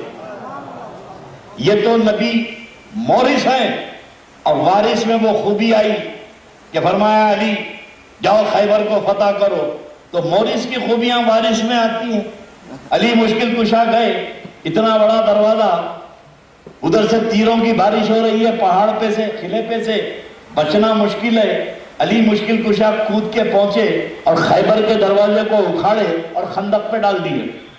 پہلے تو لڑے دروازے کو لے کے, کافی دیر تک تیروں کو روکے اور قلعے کے خندق پہ ڈال دیے. جو نہر تھی وہاں پر صحابہ کرام قلعے کے اندر گھس گئے. میرے دوستو, جب جنگ ختم ہوئی, اب روح کا پاور دیکھیے, جب جنگ ختم ہوئی تو صحابہ نے سوچا کہ بھئی یہ دروازے کو باہر رکھ دیا جائے ہٹا کر. تو 2 گئے, 4 گئے, 5 گئے, 8 گئے, 40 صحابہ مل کے دروازے کو اٹھا نہیں سکے. 40 مل کے دروازے کو اٹھا نہیں سکے. یہ صحابہ یہ منظر کوشش کرتے رہے دروازے کے بارے میں، پھر علی کی قوت پر حیران ہو گئے. جس کو 40 میل کے اٹھا نہیں سک رہے ہیں اس کو علی نے اپنے ہاتھ میں کھلونا بنا دیا، اس کو ڈھال بنا لیا. واپس آئے کہ یہ ماجرا علی سے پوچھو، یہ ماجرا علی سے پوچھو. اور جب اللہ رب تبارک و تعالیٰ اپنے محبوبوں کو قوت خاص کا مالک بنا دیتا ہے، اور یہ کوئی ہمارا گڑھا ہوا عقیدہ نہیں ہے، یہ ہمارا گڑھا ہوا عقیدہ نہیں ہے. لوگوں کو قرآن و حدیث بڑی مولانا سنا دی ہے تو مولانا صاحب ضعیف ہے، یہ تو ضعیف حدیث ہے. بھائی ضعیف حدیث کیا ہوتی؟ بولے ضعیف حدیث ہے. ایک دفعہ ذاکر نائک کو سن رہا تھا میں بمبئی میں. ذاکر نائک اللہ والا پورے آ جاؤ اسلام میں، انہیں نائک لے کے آ. محمد ذاکر ہوتا، ذاکر اللہ ہوتا، مگر ذاکر نائک کتنا غرور ہے اس کو نائک ہونے پہ. کسی نے اس سے پوچھا what is the main of حدیث ضعیف؟ حدیث ضعیف کس سے بولتے ہیں؟ اتنا پیدل ہے، کھڑے رہ کے بولا حدیث ضعیف ضعیف صحیح بخاری، حدیث ضعیف ضعیف صحیح بخاری. تو میں میرے مریدوں سے بولا بہت پیدل ہے، اس کو حدیث ضعیف بھی نہیں معلوم. ضعیف حدیث ہے، ضعیف حدیث ہے. ایک مولانا اچھا تو ضعیف رہی تو نہیں ہوتی مطلب بابا ضعیف ہے.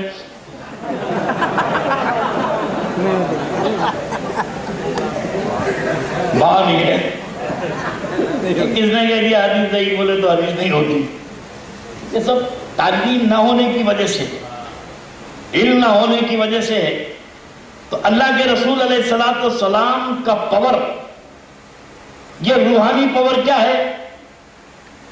صحابہ اکرام نے جب یہ منظر دیکھا تو جو حدیث شریف میں سنا رہا تھا کہ یہ روح کا پاور، جب ذکر الہی جب یہ روح کرتی ہے اور خدا کا قرب حاصل کر لیتی ہے اور اللہ کے قریب ہو جب بندہ ہو جاتا ہے تو اللہ تعالیٰ اس بندے خاص کو یہ خوشخبری سناتا ہے جس کو حدیث قدسی کہتے ہیں. کیا کہتے ہیں؟ حدیث قدسی. جبرائیل علیہ السلام کے ذریعے جو آیا وہ قرآن ہے. جبرائیل کے ذریعے جو آیا وہ قرآن ہے، اور ایک ڈائریکٹ میرے آقا کی اللہ سے بات چیت ہوتی تھی. اللہ بولتا تھا، رسول سنتے تھے، اور رسول بولتے تھے، اللہ سنتا تھا. بیچ میں جبرائیل نہیں تھے. تو اللہ کے نبی کیا فرماتے ہیں کہ میرے رب نے مجھ سے کہا. رب سے فرماتے ہیں کہ میرے اللہ نے مجھ سے کہا. اسے کہتے ہیں حدیث قدسی. کیا کہتے ہیں؟ حدیث قدسی. بولیے حدیث قدسی. اللہ بولتا ہے، رسول سنتے ہیں. اب کوئی عقل کا مارا بولے کیا بول کے گئے بھائی؟ رسول بولتے تھے، اللہ سنتا تھا. ایسا ہوتا کیا؟ بولا پورا قرآن پڑھا ہوا ہے. موسیٰ علیہ السلام کوہ طور پہ جاتے، اللہ بولتا تھا، موسیٰ سنتے تھے، اور موسیٰ بولتے تھے، اللہ سنتا تھا. جب موسیٰ علیہ السلام ڈائریکٹ اللہ سے کلام کر سکتے ہیں، کلیم اللہ بن گئے کلام کر کے، تو حبیب اللہ کرے تو کون سے تعجب کی بات ہے؟ یہ تو قرآن ہے. فلسفہ سمجھے نہیں. موسیٰ علیہ السلام کوہ طور پہ پہنچے. اصل چیز ہے کہ تجلیات ربانی کی بات کرنی کی تھا کہ موسیٰ علیہ السلام کوہ طور پہ پہنچے تو اللہ نے فرمایا کہ یا موسیٰ انی انا اللہ فاخلع علیک. اے موسیٰ میں اللہ ہوں، نالین اتار دو. یہ وادی مقدس ہے. آواز کہاں سے آئی؟ جھاڑ سے. کہاں سے آئی؟ جھاڑ سے. جھاڑ سے آواز آئی اے موسیٰ میں اللہ ہوں.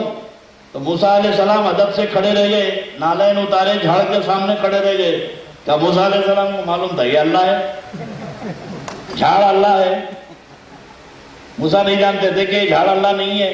ادب سے کیوں کھڑے رہے؟ اس لیے کہ موسیٰ علیہ السلام جانتے ہیں کہ اللہ نے شجر پہ تجلی ڈالی. اللہ نے اپنی تجلی شجر پہ ڈالی تو شجر بولا میں اللہ ہوں. اور جب اللہ نے بشر پہ ڈالی جب یہ تجلی بشر پہ پڑی تو منصور حلاج نے کہا انا الحق میں اللہ ہوں. نہ وہاں یہ جھاڑ بولا نہ منصور بولے، اللہ بولا. تو راز ہے الہی سمجھنے کی ضرورت ہے. اب حضرت منصور کو مولانا لوگ پھانسی اس لیے دے دیے، سولی اس لیے دیے شریعت کے علماء، یہ منزل پہ رہ کے بولے. اب کوئی گانجا مار کے بولا تو، چیلم بھر کے بولا میں اللہ ہوں، تو شریعت بچانا مشکل ہو جائے گا. تو حضرت منصور کو سولی دے دیے اور دین پاک مصطفیٰ کو بچا لیا. تو میرے دوستو کہ حدیث قدسی اسے کہتے ہیں کہ اللہ کے نبی علیہ السلام فرماتے ہیں جب میں بندے کو اپنا بنا لیتا ہوں. اب یہ پاور کیسے شروع ہوتا روح کا؟ جب میں اپنے بندے کو خاص بنا لیتا ہوں تو اسے وہ قوتوں کا مالک بنا دیتا ہوں کہ ارشاد خداوندی ہے کہ کنت لسانہ الذی یتکلم بہ، میں اپنے وہ بندے کی زبان بن جاتا ہوں جس سے وہ بولتا ہے. میں اپنے بندے کی ہاتھ کنت یدہ التی یبطش بہا، میں اس بندے کے ہاتھ بن جاتا ہوں جس سے وہ پکڑتا ہے. کنت رجلہ التی یمشی بہا، میں اس بندے کے پاؤں بن جاتا ہوں جس سے وہ چلتا ہے. کنت فؤادہ الذی یعقل بہ، میں اس بندے کی عقل بن جاتا ہوں جس سے وہ سوچتا ہے. اور ارشاد خداوندی ہے کہ جب میرا بندہ کسی چیز پر قسم کھا لیتا ہے تو بولتا یہ ہے پورا میں کر دیتا ہوں. کون؟ بندہ. اب بندے کے ہاتھ بن جاتا ہوں، بندے کی زبان بن جاتا ہوں، بندے کے کان بن جاتا ہوں. سیدنا فاروق اعظم رضی اللہ تعالیٰ عنہ مسجد نبوی میں منبر رسول پہ کھڑے ہیں، جمعے کا خطبہ دے رہے ہیں. کنت بصر الذی یبصر بہا، میں بندے کی آنکھ بن جاتا ہوں جس سے وہ دیکھتا ہے. تو اللہ تعالیٰ حضرت سیدنا فاروق اعظم کی آنکھوں میں کیسے قوت دیا اور کیسے آنکھ بن گیا کہ مسجد نبوی میں منبر پہ کھڑے ہیں. اب 1500 میل دور پہ جنگ ہو رہی ہے، 1500 میل دور نہاون میں مصر میں جنگ ہو رہی ہے. حضرت عمر منبر پہ کھڑے کھڑے جنگ کا نقشہ دیکھ رہے ہیں. اللہ فرماتا ہے میں آنکھ بن جاتا ہوں جس سے وہ دیکھتا ہے. اب عمر کی آنکھ عمر کی نہیں تھی، اللہ فرما رہا میں بن جاتا ہوں، یہ میری قوت خاص سے دیکھتا ہے. حضرت عمر نے جنگ کا نقشہ دیکھا اور یہی سے دیکھ کر دیکھا کہ پہاڑ کے پیچھے سے دشمن پتھر لڑکا رہے ہیں، پتھر ڈھکیل رہے ہیں اور اسلامی فوج پہاڑ کے دامن میں ہے. اور اگر یہ فوج کو آگاہ نہ کرتے تو پورا لشکر اسلامی پہاڑوں کے نیچے دب کے مر جاتا. تو حضرت عمر رضی اللہ تعالیٰ عنہ مسجد نبوی میں کھڑے کھڑے جنگ کو دیکھ رہے ہیں اور دیکھ رہے ہیں اللہ آنکھ بن گیا. اور کنت لسانہ الذی یتکلم بہ، میں زبان بن جاتا ہوں جس سے وہ بولتا ہے. تو اب ایسی قوت حضرت عمر کی زبان میں عطا فرمایا کہ 1500 میل دور مسجد نبوی میں کھڑے رہ کر حضرت عمر حضرت ساریہ کو پکارتے ہیں، یا ساریہ الجبل، یا ساریہ پہاڑ، یا ساریہ پہاڑ. تو ادھر حضرت عمر کی زبان بن گیا اور ادھر حضرت ساریہ کے کان بن گیا.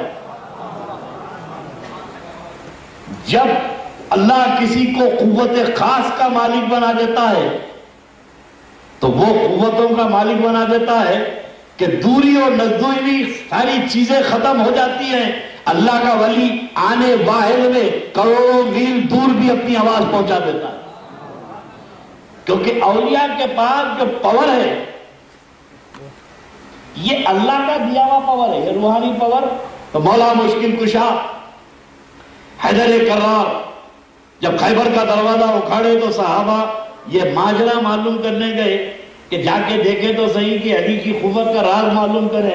تو ڈیرے میں جب آئے، خیمے میں جب آئے تو علی مشکل کشا سوکھی روٹی کو طاقت لگا کے توڑ رہے ہیں تو روٹی نہیں ٹوٹتی. سوکھی روٹی کو قوت لگا رہے ہیں تو روٹی نہیں ٹوٹ رہی ہے. تو صاحب شیکسپیئر کو انگلش میں پڑھو تو مزہ آتا، اردو میں پڑھو تو سمجھ میں نہیں آتا. کوئی بھی زبان اسی زبان میں مزہ دیتی ہے، ٹرانسلیشن ہوا، ترجمہ ہوا تو گڑبڑ ہو جاتی ہے. قرآن اللہ کا کلام ہے. آپ کی زبان کون سی ہے؟ بولیے. چندہ نہیں مانگ رہا ہوں, ہو گیا چندہ. اردو ہے نا. اقبال کو سمجھتے؟ ہاں سمجھتے. ڈاکٹر اقبال کے کلام کو مسجد قرطبہ کی نظم پڑھ دوں تو شعری سمجھ میں نہ ہے کیا پڑھوں. غالب کو سمجھتے؟ غالب کو سمجھنے کے لیے لوگ پی ایچ ڈی کر رہے ہیں. اقبال کو اردو کلام سمجھنے کے لیے ایم اے پی ایچ ڈی کر رہے ہیں.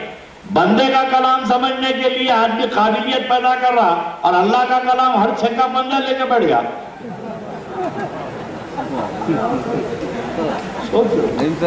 کلام اللہ کے لیے ڈگری کی ضرورت ہے, بندے کے کلام کے لیے ڈگری کی ضرورت ہے, اور اللہ کا کلام.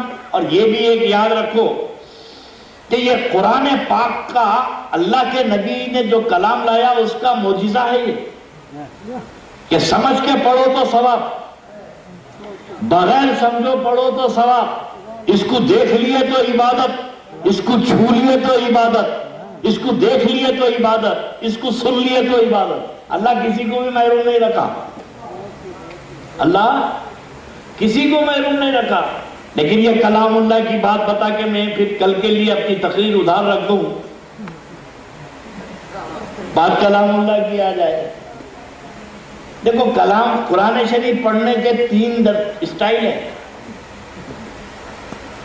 حافظ صاحب مسجد میں نماز پڑھا رہے نا تراویح میں, 18 سال سے آ رہے ہیں تراویح پڑھانے.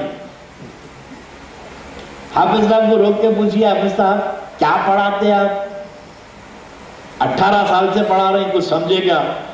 سمجھے کچھ بھی نہیں. کہاں رکنا, کہاں رکوع کرنا, اتنا ہی معلوم ہے. 18 سال سے قرآن شریف پڑھا رہا ہے, اس کو معلوم ہی نہیں. یہ جاہل مطلق حافظ قرآن جو طوطے کی طرح رٹ لیا, اس کو کچھ نہیں معلوم. 20 سال سے تراویح پڑھا رہا, قرآن میں کیا پڑھ رہا اسے نہیں معلوم. کہاں رکوع ختم ہو رہا, کہاں پارا ختم ہو رہا, کہاں سجدے تلاوت ہے, بس اتنا ہی معلوم. کتنے سوا پارا کتنا پڑھے تو ختم ہوتا, بس اتنا ہی معلوم. یہ جاہل حافظ قرآن, انہیں حافظ کہتا ہے. بھئی یہ حافظ کہتا ہے, کیا چیز حافظ حفظ کرا انہیں؟ اب آپ بولے قرآن کا حافظ ہے, تو قرآن کے یہ لفظوں کا حافظ ہے. یہ توجہ کہتا ہے, یہ ورڈز کا حافظ ہے, یہ لفظ کا حافظ ہے. یہ لفظ کو طوطے کی طرح رکھ لیا, اس کو نہیں معلوم قرآن میں کیا ہے, اس کو کچھ نہیں معلوم. لیکن قربان جاؤ, یہ جاہل مطلق حافظ جو طوطے کی طرح قرآن کو رٹا ہے, اس کی عظمت کا یہ عالم ہے, اس کی پوزیشن کا یہ عالم ہے کہ جیسے ہی انہیں طوطے کی طرح یہ کلام پاک کو رٹ لیا تو پروردگار اس کے ماں باپ کو نورانی تاج پہنا دیتا ہے, اور قیامت میں اس کے ماں باپ علانیہ پہچانے جائیں گے کہ حافظ صاحب کے باپ ہیں.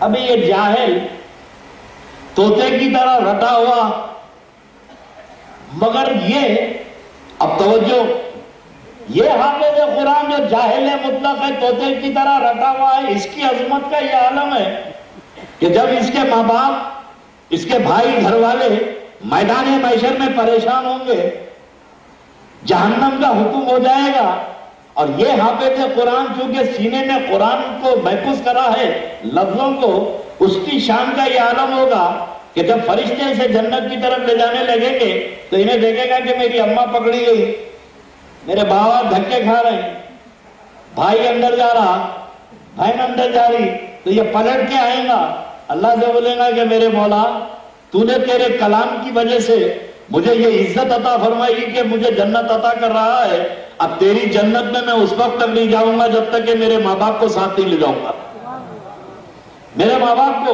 تو پروردگار فرمائے گا کہ اے حافظ, تو نے میرے کلام کو اپنے سینے میں محفوظ کیا ہے, تو اکیلے مت جا, تیرے ساتھ 7 کو ساتھ لے جا.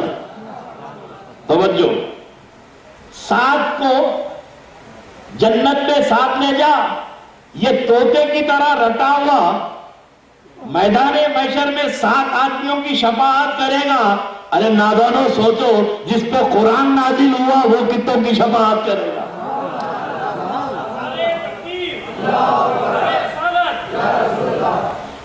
تو اب یہ قرآن پڑھنے کے 3 اسٹائل ہیں۔ ایک تو لفظوں کو یاد کرا، جو لفظوں کو یاد کرا طوطے کی طرح وہ حافظ ہوا۔ انہوں حافظ قرآن ورڈز کے حافظ ہیں۔ عالم دین جو 10 سال 12 سال پڑھ کے نکلا، یہ قرآن کے معنی کا حافظ ہے، قرآن کے میننگ کا، معنی کا حافظ ہے۔ جاہل لفظوں کا حافظ، عالم دین معنی کا حافظ، اور اللہ کا ولی اس کے اسرار کا حافظ۔ اللہ کا ولی اس کے اسرار کا حافظ۔ اور حافظ قرآن جو قرآن یاد کر رہا ہے، اس کا تعلق ہونٹوں سے ہے۔ لفظوں کا تعلق، لفظ ہونٹوں پہ محفوظ ہوتے ہیں، معنی دماغ پہ محفوظ ہوتے ہیں، اور اسرار الہی قلب پہ ظاہر ہوتے ہیں۔ جو اسرار الہی کا خزانہ ہوتا ہے وہ خلا کے ولی دستگیری کرتے ہیں۔ مولویوں کے دماغ میں بھی نہیں آتا وہ نکتہ، کیونکہ راز سے واقف نہیں ہے۔ خلیفہ ہارون رشید بیوی کا بہت عاشق تھا۔ ملکہ زبیدہ ایک دن کام کر کے گھر میں کو آئے، بیوی سو رہی تھی خوبصورت، تو بیوی کو دیکھے، چاند کو دیکھے، چودھویں کا چاند بھی نکلا ہوا تھا، تو کبھی چاند کو دیکھ رہے ہیں، کبھی جورو کو دیکھ رہے ہیں۔ اسی بیچ میں ان کی بیوی کی آنکھ اشار ہو گئی، تو دیکھا کہ امیر المومنین محبت سے میرے کو دیکھ رہے ہیں، تو مسکرا کے اٹھی شرماتے ہوئے۔ تو ہارون رشید نے پوچھا، زبیدہ تم خوبصورت ہے، چاند خوبصورت ہے؟ اب آج کے زمانے میں کون بولیں گی بیوی محبت سے میاں دیکھ رہا میرے کو، چاند خوبصورت ہے؟ تو بولی امیر المومنین میں چاند سے زیادہ خوبصورت ہوں، چاند سے زیادہ خوبصورت ہوں۔ تو خلیفہ ہارون رشید نے کہا قرآن سے ثابت کر سکتے تم؟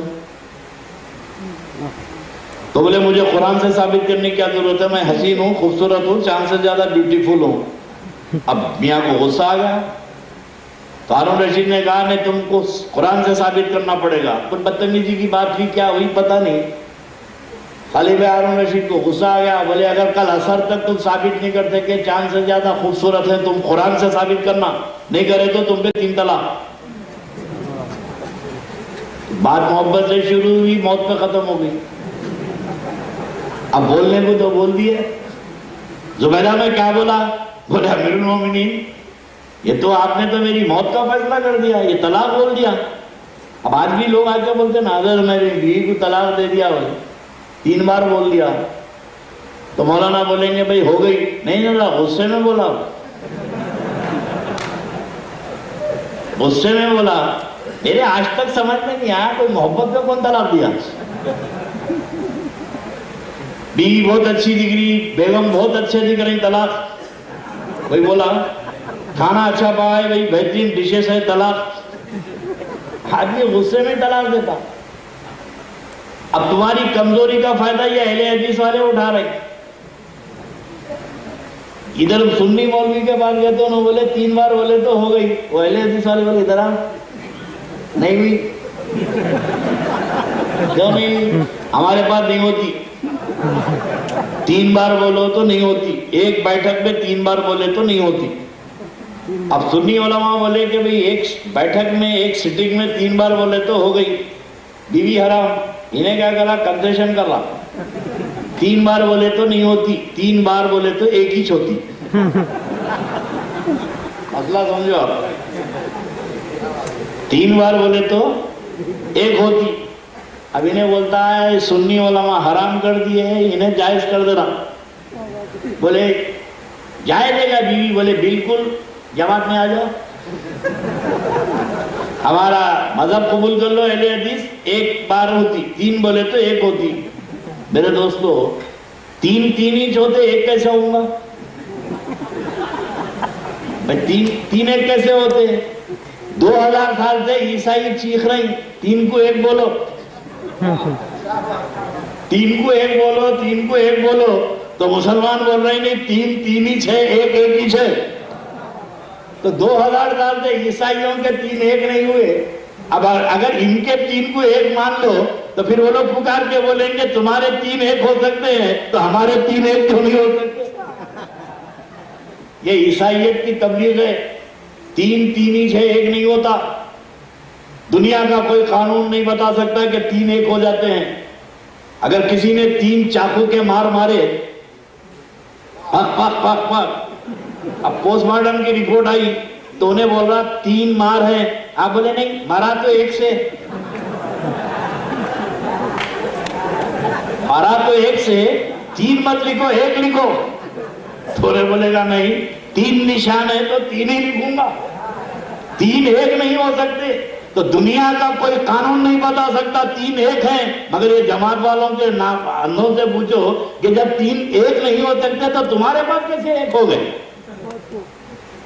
غصے پہ قابو پاؤ، طلاق سزا ہے، کیا ہے؟ قتل کر دیے، جا کے جج صاحب کو بولے جج صاحب میرے ہاتھ سے قتل ہوا مگر ذرا غصے میں ہو گیا، غصے میں مارا، تو جج معاف کر دے گا؟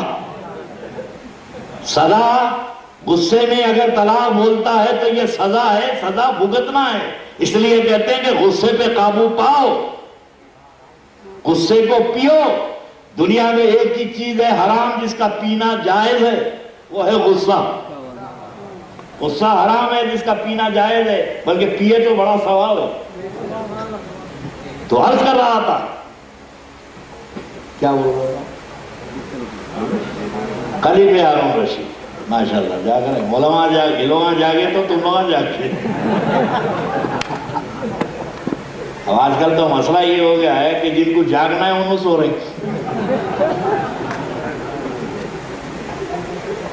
علماء سو رہے ہیں، مفتی سو رہے ہیں، خانخواہوں میں مرشداں سو رہے ہیں، اس لیے خوف بھی سو رہی، ہر جگہ سو رہے۔ سونے والوں کو بھلا ہم کیا کہیں، سونے والوں کو بھلا ہم کیا کہیں، جاگنے والوں کو دیکھا سو گئے۔ اس وقت اولیاء اللہ جاگتے تھے تو پوری قوم جاگتی تھی۔ آج بیداری کی ضرورت ہے۔ تو خلیفہ ہارون رشید، میں نے بتایا نا کہ علم لدنی الگ چیز ہے، کتاب کا علم الگ ہے۔ سے ہو جائے تو دونوں عالم کی دولت، کائنات کی دولت میری بیٹی کے جہیز میں دوں گا۔ پھینکنے کو تو پھینک لیے، اب بچی صحت مند ہو گئی، اب کیا کرنا؟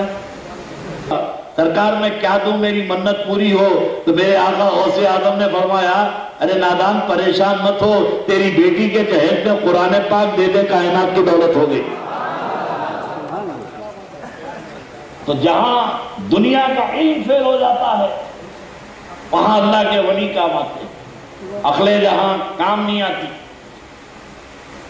خلیفہ ہارون رشید نے بیوی کو طلاق دے دی کہ کل عصر تک اگر ثابت نہیں کریں گے تم قرآن سے، تم جان سے زیادہ خوبصورت ہے، قرآن سے ثابت کرنا، تم پہ 3 طلاق۔ اب بولنے کو تو بول لیے، خود رونے لگے، بیوی ادھر رو رہی۔ اب رات کے 2 بجے علماء مفتی اعظم کو پکڑ کے لاؤ، بیچارے سو رہے ہیں مولانا، پولیس والے گئے بولے سرکار یاد کر رہے ہیں، اٹھ کے آئے، حضور کیسے یاد کرے؟ بولے بھائی میری زبان سے نکل گیا، میری بیوی کے 3 طلاق، اگر خود چاند کو قرآن سے ثابت کرنا کہ انہیں چاند سے زیادہ خوبصورت ہے، ورنہ میری بیوی کے 3 طلاق بول دیا، اب قرآن سے ذرا مسئلہ بتاؤ۔ بولا بولے کیا مصیبت ہے، اب ان کی جو روح قرآن سے ثابت کرنا خوبصورت ہے۔ جی سرکار تھوڑے اور لوگوں کو بلا دوں کیا؟ اور علماء ہے، رات بھر مولویوں کو پکڑ پکڑ کے لاتے ہیں، مسئلہ یہ ہے کہ ان کی جو روح کو ثابت کرنا چاند سے زیادہ خوبصورت ہے، وہ بھی قرآن سے۔ علماء بولے قرآن سے اس کی بیوی کو ایسے ثابت کریں گے ہم، چاند سے زیادہ خوبصورت ہے۔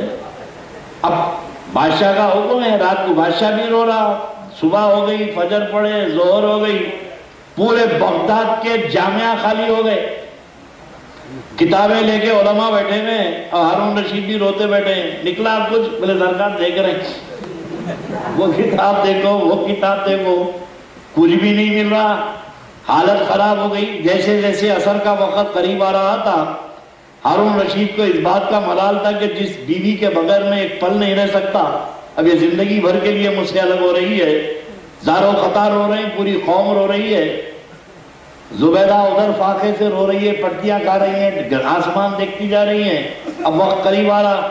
تو زبیدہ کی باندھی بولی، بڑے بڑے مولویوں کو پکڑے علماء ہے، یہ پیر کس دن کام آئیں گے، یہ مرشد کس دن کام آئیں گے؟ ارے پیر کا دامن پکڑے تھے، وہاں کام آنے کے واسطے قیامت میں، تم پہ تو دنیا میں قیامت آ گئی۔ اگر تمہارا پیر یہاں نہیں بچا سکتا تو وہاں کیا بچائے گا؟ باندھی کی بات جیسے ہی معلوم ہوئی، زبیدہ کو ایک امید کی روشنی نظر آئی، قلعے کے دروازے سے، چور دروازے سے برقع پہن کے نکلی، اور وہ بہلول دانا مست قلندر جو علم لدنی کے وارث تھے، جن کے مزاج کا یہ عالم تھا کہ قبرستان کے بیچ میں سوتے تھے، قبروں کے بیچ میں سوتے تھے، اور ہم لوگوں کو قبرستان سے بڑی دلچسپی ہے، رات کو بولے چلے آتے، دن میں بولے چلے آتے، بچے جا کے کھیل کے آ جاتے، مگر ہمارے پاس ایسے بڑے بڑے ہیں، سامنے سے گزرے تو منڈی پڑ جاتے۔ قبرستان نہیں جانا، قبرستان نہیں جانا، تو کہاں جانا؟ شمشان گھاٹ جانا۔ ابھی جہاں جانا ہے وہیں جاتے آتے رہے تو دلچسپی پیدا ہوتی ہے۔ اب تبلیغ کریں قبرستان نہیں جانا، تو مرنے کے بعد کئی کو آ رہے ہیں بھیا، نہیں جانا تو نہیں جانا، یہ کیا بات ہے؟ زندگی میں نہیں جانا، مرنے کے بعد آنا۔ اب ہمارے لوگوں کا حال یہ ہے کہ قبرستان میں بڑی دلچسپی سے جاتے، عید بقرعید جمعہ جب دیکھو پہنچ جاتے، اور سامنے والی پارٹی گاڑنے کو آئی تو گڑنے کو جاتی، بیچ میں آتے ہیں لوگ، نہ شب برات، نہ شب قدر، نہ عید، نہ بقرعید۔ اب بہلول دانا قبرستان میں سوتے تھے، قلندر تھے، علم لدنی کے وارث تھے، وارث رسول تھے، باطنی علوم کے امام تھے، قبرستان کے بیچ میں سوتے تھے۔ بادشاہ مرید تھا، آدھا بغداد مرید تھا۔ لوگ آگے بولے سرکار یہ قبرستان میں کیا پڑے رہتے آپ، آبادی میں کیوں نہیں آتے؟ تو حضرت خبروں کے بیچ میں سے اٹھ کے بیٹھ کے بولے یہاں آبادی کہاں ہے، آبادی کہاں ہے؟ تو بولے سرکار جہاں ہم رہتے ہیں شہر میں وہ آبادی ہے۔ بولے میں جہاں رہتا ہوں وہ کیا ہے؟ تو بولے سرکار یہ تو قبرستان ہے، ویرانہ ہے۔ تو بہلول دانا نے کہا کہ لوگوں جب سے میں یہاں رہتا ہوں ایک تماشا دیکھ رہا ہوں، وہ آبادی والے ایک ایک کر کے سب یہیں آ رہے ہیں، وہ آبادی والے ایک ایک کر کے سب یہیں آ رہے ہیں، میں نے یہاں سے کسی کو جاتے نہیں دیکھا۔ جسے تم ویرانہ کہتے ہو یہ آباد ہو رہا ہے، اور جسے آبادی کہتے ہو وہ ویران ہو رہا ہے۔ بولے اصل آبادی میں تو میں رہتا ہوں، اصل آبادی سے تو میں رہتا ہوں۔ اور عجیب بات ہے، یہ بیچ میں لیٹے ہوئے بیٹھے ہوئے ہیں، زبیدہ بھاگی برقع پہن کے، حضرت قبرستان کے بیچ میں مست قلندر لیٹے ہوئے مراقبے میں، جا کے قدموں پہ گر گئی ملکہ کہ سرکار اٹھیے، آپ کی کنیز پر باندھی پر قیامت ٹوٹ پڑی ہے، بچا لیجئے، وعدہ تو قیامت میں بچانے کا ہے، یہاں بچا لیجئے۔ اب پیر کامل ہو تو بچائے گا، اس لیے پیر بناتے وقت بھی سوچو بچاتا ہے نہیں بچاتا، ہاتھ میں ہاتھ دیتے وقت سوچو کہ انہیں ہاتھ دیتا ہے کہ ہاتھ کی لاج رکھتا۔ کچھ تو ایسے بھی آ گئے ہیں، تم یہاں ہاتھ دیے انہیں وہاں ہاتھ دیا،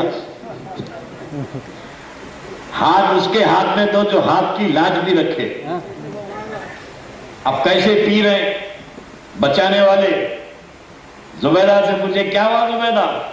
بولے سرکار امیر المومنین نے یہ کہا ہے کہ چاند، اب قرآن سے ثابت کرنا کہ میں چاند سے زیادہ حسین و جمیل ہوں، اگر نہیں ثابت کر سکی تو 3 طلاق۔ مولوی لوگ کیا کر رہے ہیں؟ بولے پوری رات سے بیٹھے ہوئے ہیں، اب تک کوئی مسئلہ نہیں نکلا، مفتی اعظم بیٹھے ہیں، بڑے بڑے شیخ الحدیث بیٹھے ہیں، آپ اٹھیے بچا لیجئے۔ فرمایا زبیدہ محل جا میں آتا ہوں. وہ آئی بیلول دانا ننگے سر ننگے پیر, ایک کمبل اوڑے ہوئے ہیں, ببول کے کانٹے لگے ہوئے ہیں, بال بکھرے ہوئے گرد و غبار میں. کھلے محل کا دروازے کا جو چوکدار تھا دیکھا کہ سرکار آ رہے ہیں. بیلول دانا بادشاہ کے مرشد ہیں, ملیکہ کے مرشد ہیں, وزیر اعظم کے مرشد ہیں. انہیں قلعے کا محل کا دروازہ کھول دیا. حضرت اندر مسجد میں گئے اور جا کے بولے کہ اطلاع کرو امیر المومنین کو بیلول دانا ملنے آیا. لوگ جا کے بولے سرکار پیر و مرشد آئے ہیں. تو تکلیف ہوئی اس کو کہ بھائی اتنے بڑے بڑے مولانا بیٹھے ہوئے ہیں, اب حضرت آ کے کیا کریں گے. کہاں ہیں؟ بولے مسجد میں ہیں. بولا جلدی مل کے آتا ہوں. علماء سے بولا دیکھیے جائیے مت. بولے سرکار دیکھ رہے ہیں, رات سے دیکھ رہے ہیں. آئے آگے بیٹھے. حضور کیسے آنا ہوا؟ بولے امیر المومنین قرآن کی آیت پڑھتا ہوں, غلطی ہوئی تو صحیح کر دینا. تب انہیں ٹالنے کے بعد سے مفتی اعظم بیٹھے ہوئے ہیں, شیخ العالم بیٹھے ہوئے ہیں, شیخ الحدیث زمین و قرآن پڑھیں گے. بولے پڑھیے پڑھیے. سرکار میں کیسے صحیح کروں؟ بولے اللہ کا کلام ہے, جو بھی غلطی کرو ٹوک دینا. ٹالنے کے بعد سے بولا جی پڑھیے پڑھیے. تو حضرت قرآن پڑھے. والتین والزیتون وطور سینین وہذا البلد الامین لقد خلقنا الشمس فی احسن تقویم. والتین, تین کی قسم. اور اسے آگے ترجمہ میں لمبی ہے, میں بتا دوں گا. بے شک ہم نے سورج کو بہت خوبصورت بنایا. سورج کی تخلیق, اس کی پیدائش ہم نے بڑی حسین و جمیل بنایا سورج کو. بولے حضور یہ آیت غلط پڑھ رہے ہیں آپ. بولے پھر میں صحیح پڑھتا ہوں. والتین والزیتون وطور سینین وہذا البلد الامین لقد خلقنا القمر فی احسن تقویم, کہ ہم نے چاند کو سب سے زیادہ خوبصورت پیدا کیا. بولے سرکار یہ بھی غلط پڑھ رہے ہیں آپ. تو فرمایا صحیح کیا ہے امیر المومنین, صحیح کیا ہے؟ تو بولے اللہ فرماتا ہے کہ نہ خلقنا الشمسہ ہے نہ خلقنا القمر ہے, خلقنا الانسان فی احسن تقویم, ہم نے انسان کو سب سے زیادہ خوبصورت پیدا کیا. تو فرمایا کاہے کو اپنی بیوی سے جھگڑا کرتا ہے, کاہے کو اپنی بیوی سے جھگڑا کرتا ہے؟ جب اللہ کہہ رہا ہے کہ چاند سے زیادہ انسان کو پیدا کیا, تو تیری بیوی چاند سے زیادہ خوبصورت ہے, سورج سے زیادہ خوبصورت ہے. تو علم لدنی الگ چیز ہوتی ہے. کتاب کا علم جہاں کام نہیں کرتا وہاں اللہ کا علم, اللہ کے ولی کا علم شروع ہوتا ہے. یہی صوفیزم ہے کہ ہندوستان کی سرزمین پر انہی صوفیاء کرام نے اسلام کی تبلیغ کی. میرے دوستو یہ ایک عظیم موضوع ہے. میں نے یہی آج اسی کو میں آپ کا اس موضوع کو ادھورا چھوڑتا ہوں. کل انشاءاللہ آپ بڑی تعداد میں تشریف لائیں. ایک کوشش واجد صاحب, سید واجد صاحب, قاضی صاحب کر رہے ہیں کہ کچھ صوفیاء کرام کا پیغام پہنچے. حقیقت یہ ہے کہ جب تک کہ صوفی ازم کے تعلیمات اور بزرگوں کی چوکٹوں سے وابستہ تھے, ہندوستان بڑے امن کا گہوارہ تھا. ہندوستان میں بڑا سکون تھا کہ مسلم اور غیر مسلم یہ سب اولیاء کی چوکٹوں سے وابستہ تھے. غیر مسلموں کو بھی معلوم ہے کہ اللہ کے ولی کے آستانے پہ جانے کے بعد فیض ملتا ہے. کیوں؟ انہیں معلوم ہے کہ ان کے پاس دوئی نہیں ہے. من کانا للہ کان اللہ لہو, جو اللہ کا ہو جاتا ہے ساری کائنات اس کی ہو جاتی ہے. اور میں اور تو کے جھگڑے ختم ہو جاتے ہیں اللہ کے ولیوں کے در سے. غیر بھی فائز, اگر اللہ بھی دیکھے کہ میرے ماننے والے ہیں میرے نہیں ماننے والے, تو کس کو رزق ملے؟ اللہ ان کو بھی دے رہا جو اس کو ایک مان رہے ہیں, اللہ ان کو بھی دے رہا جو دم لگا کے مان رہے ہیں, جو سر لگا کے مان رہے ہیں ان کو بھی دے رہا, جو دم لگا کے مان رہے ہیں ان کو بھی دے رہا, اور جو یہ سب ہٹا کے ایک مان رہے ہیں ان کو بھی دے رہا. تو وہ تو بے نیاز ہے. اللہ رب العالمین ہے, رب المسلمین نہیں ہے. مسلمانوں کا رب نہیں ہے, وہ تو سارے عالم کا رب ہے. وہ شان بے نیاز ہے, اس کو ماننے والوں کو بھی دیتا ہے اور جو شرک کرتے ہیں ان کو بھی دیتا ہے. وہ سب کا رزاق ہے, وہ سب کا رزاق ہے. تو جب شان رزاقیت کسی بندے میں پیدا ہو جاتی ہے جب اللہ کی ذات کا وہ مظہر ہو جاتا ہے تو اس کے آستانے پہ جانے میں یہ نہیں دیکھتا کہ کون آ رہا ہے، یہی تو دیکھتا ہے کہ اللہ کی مخلوق آ رہی ہے۔ صوفی ازم کی تعلیمات میں انسانیت کا درس ملتا ہے، اللہ کے ولیوں کے آستانے پہ انسانیت جمع ہوتی ہے، اور بزرگان دین کی تعلیمات پہ جو عمل کرتا ہے وہ کسی کا دشمن نہیں ہوتا، وہ سب کو محبتیں بانٹتا ہے۔ یہ مذہب اولیاء کی چوکھٹوں سے جو نکلتا ہے، یہ مذہب محبتیں بانٹنے والا ہے، یہ مذہب نفرتوں کو نہیں سکھاتا۔ ہمارا مذہب، اگر سوچو، اگر خواجہ نفرتیں بانٹتے تو اسلام کہاں سے پھیلتا؟ اگر بندہ نواز نفرتیں بانٹتے تو یہ اسلام کہاں سے پھیلتا؟ یہی فاتحہ درود کرنے والوں نے تو اسلام پھیلایا۔ بھئی جو اسلام ان کے ہاتھ میں ہے، یہ فاتحہ والوں کا اسلام ہے۔ اب کون سا اسلام لے کے آنا؟ یہ فاتحہ والا اسلام چھوڑ دو۔ اسلام تو انہی سرکاروں سے لیے ہیں، اور یاد رکھنا کہ جو اللہ کے ولیوں کا نظام ہے وہ سچا نظام ہے۔ جو اللہ کے ولیوں کا مذہب ہے وہی سچا مذہب ہے، اور یہی روحانی تعلیمات والا مذہب ہے۔ ان کے آستانے کل بھی آباد تھے، آج بھی آباد ہیں، اور قیامت تک یہ آباد رہیں گے، کیونکہ اللہ ان کی چوکھٹوں سے فیض بانٹتا ہے۔ تو اللہ رب تبارک و تعالی آپ کو، ہم کو توفیق عطا فرمائے کہ ہم اپنے قلب کی صفائی کریں، تزکیہ نفس بھی کریں، اور اللہ کی عبادت قلب کی صفائی کے ساتھ کرو تو ہر سجدے میں تجلیات ربانی کا مشاہدہ ہوگا، ہر رکوع میں خدا کی وحدانیت کے جلوے نظر آئیں گے۔ اللہ ایسی عبادت کی ہمیں توفیق عطا فرمائے۔ کھڑے ہو جائیں، صلاۃ و سلام اللہ علیکہ یا نبی، سلام علیکہ یا رسول، سلام علیکہ یا حبیب، سلام علیکہ، صلوات اللہ علیکہ، الفضل علینا من سنیحۃ الوداع، وجب الشکر علینا ما دعا للہ داعی، یا نبی سلام علیکہ یا رسول سلام علیکہ یا حبیب سلام علیکہ، صلوات اللہ علیکہ۔ السلام علیکہ یا رسول اللہ، صلاۃ والسلام علیکہ یا نبی اللہ، وعلی آلک واصحابک یا رسول اللہ۔ ربنا آتنا فی الدنیا حسنۃ وفی الآخرۃ حسنۃ وقنا عذاب النار۔ ربنا ظلمنا انفسنا وان لم تغفر لنا وترحمنا لنكونن من الخاسرین۔ اللهم احفظنا من كل بلاء الدنيا وعذاب الآخرة۔ اللهم اعز الاسلام والمسلمين، اللهم اعز الاسلام والمسلمين، یا ذا الجلال والاکرام، امتنا على دین الاسلام، یا قوی یا متین، اکفر شر الظالمین۔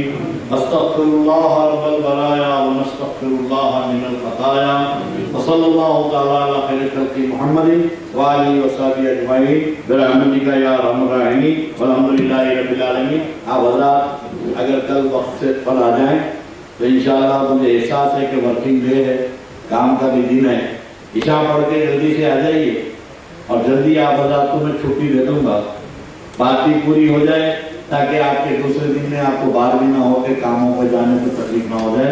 کل آپ حضرات تشریف لائیں گے ٹھیک 9:30 بجے نماز عشاء کے بعد حضرت کا اجلاس ہوگا۔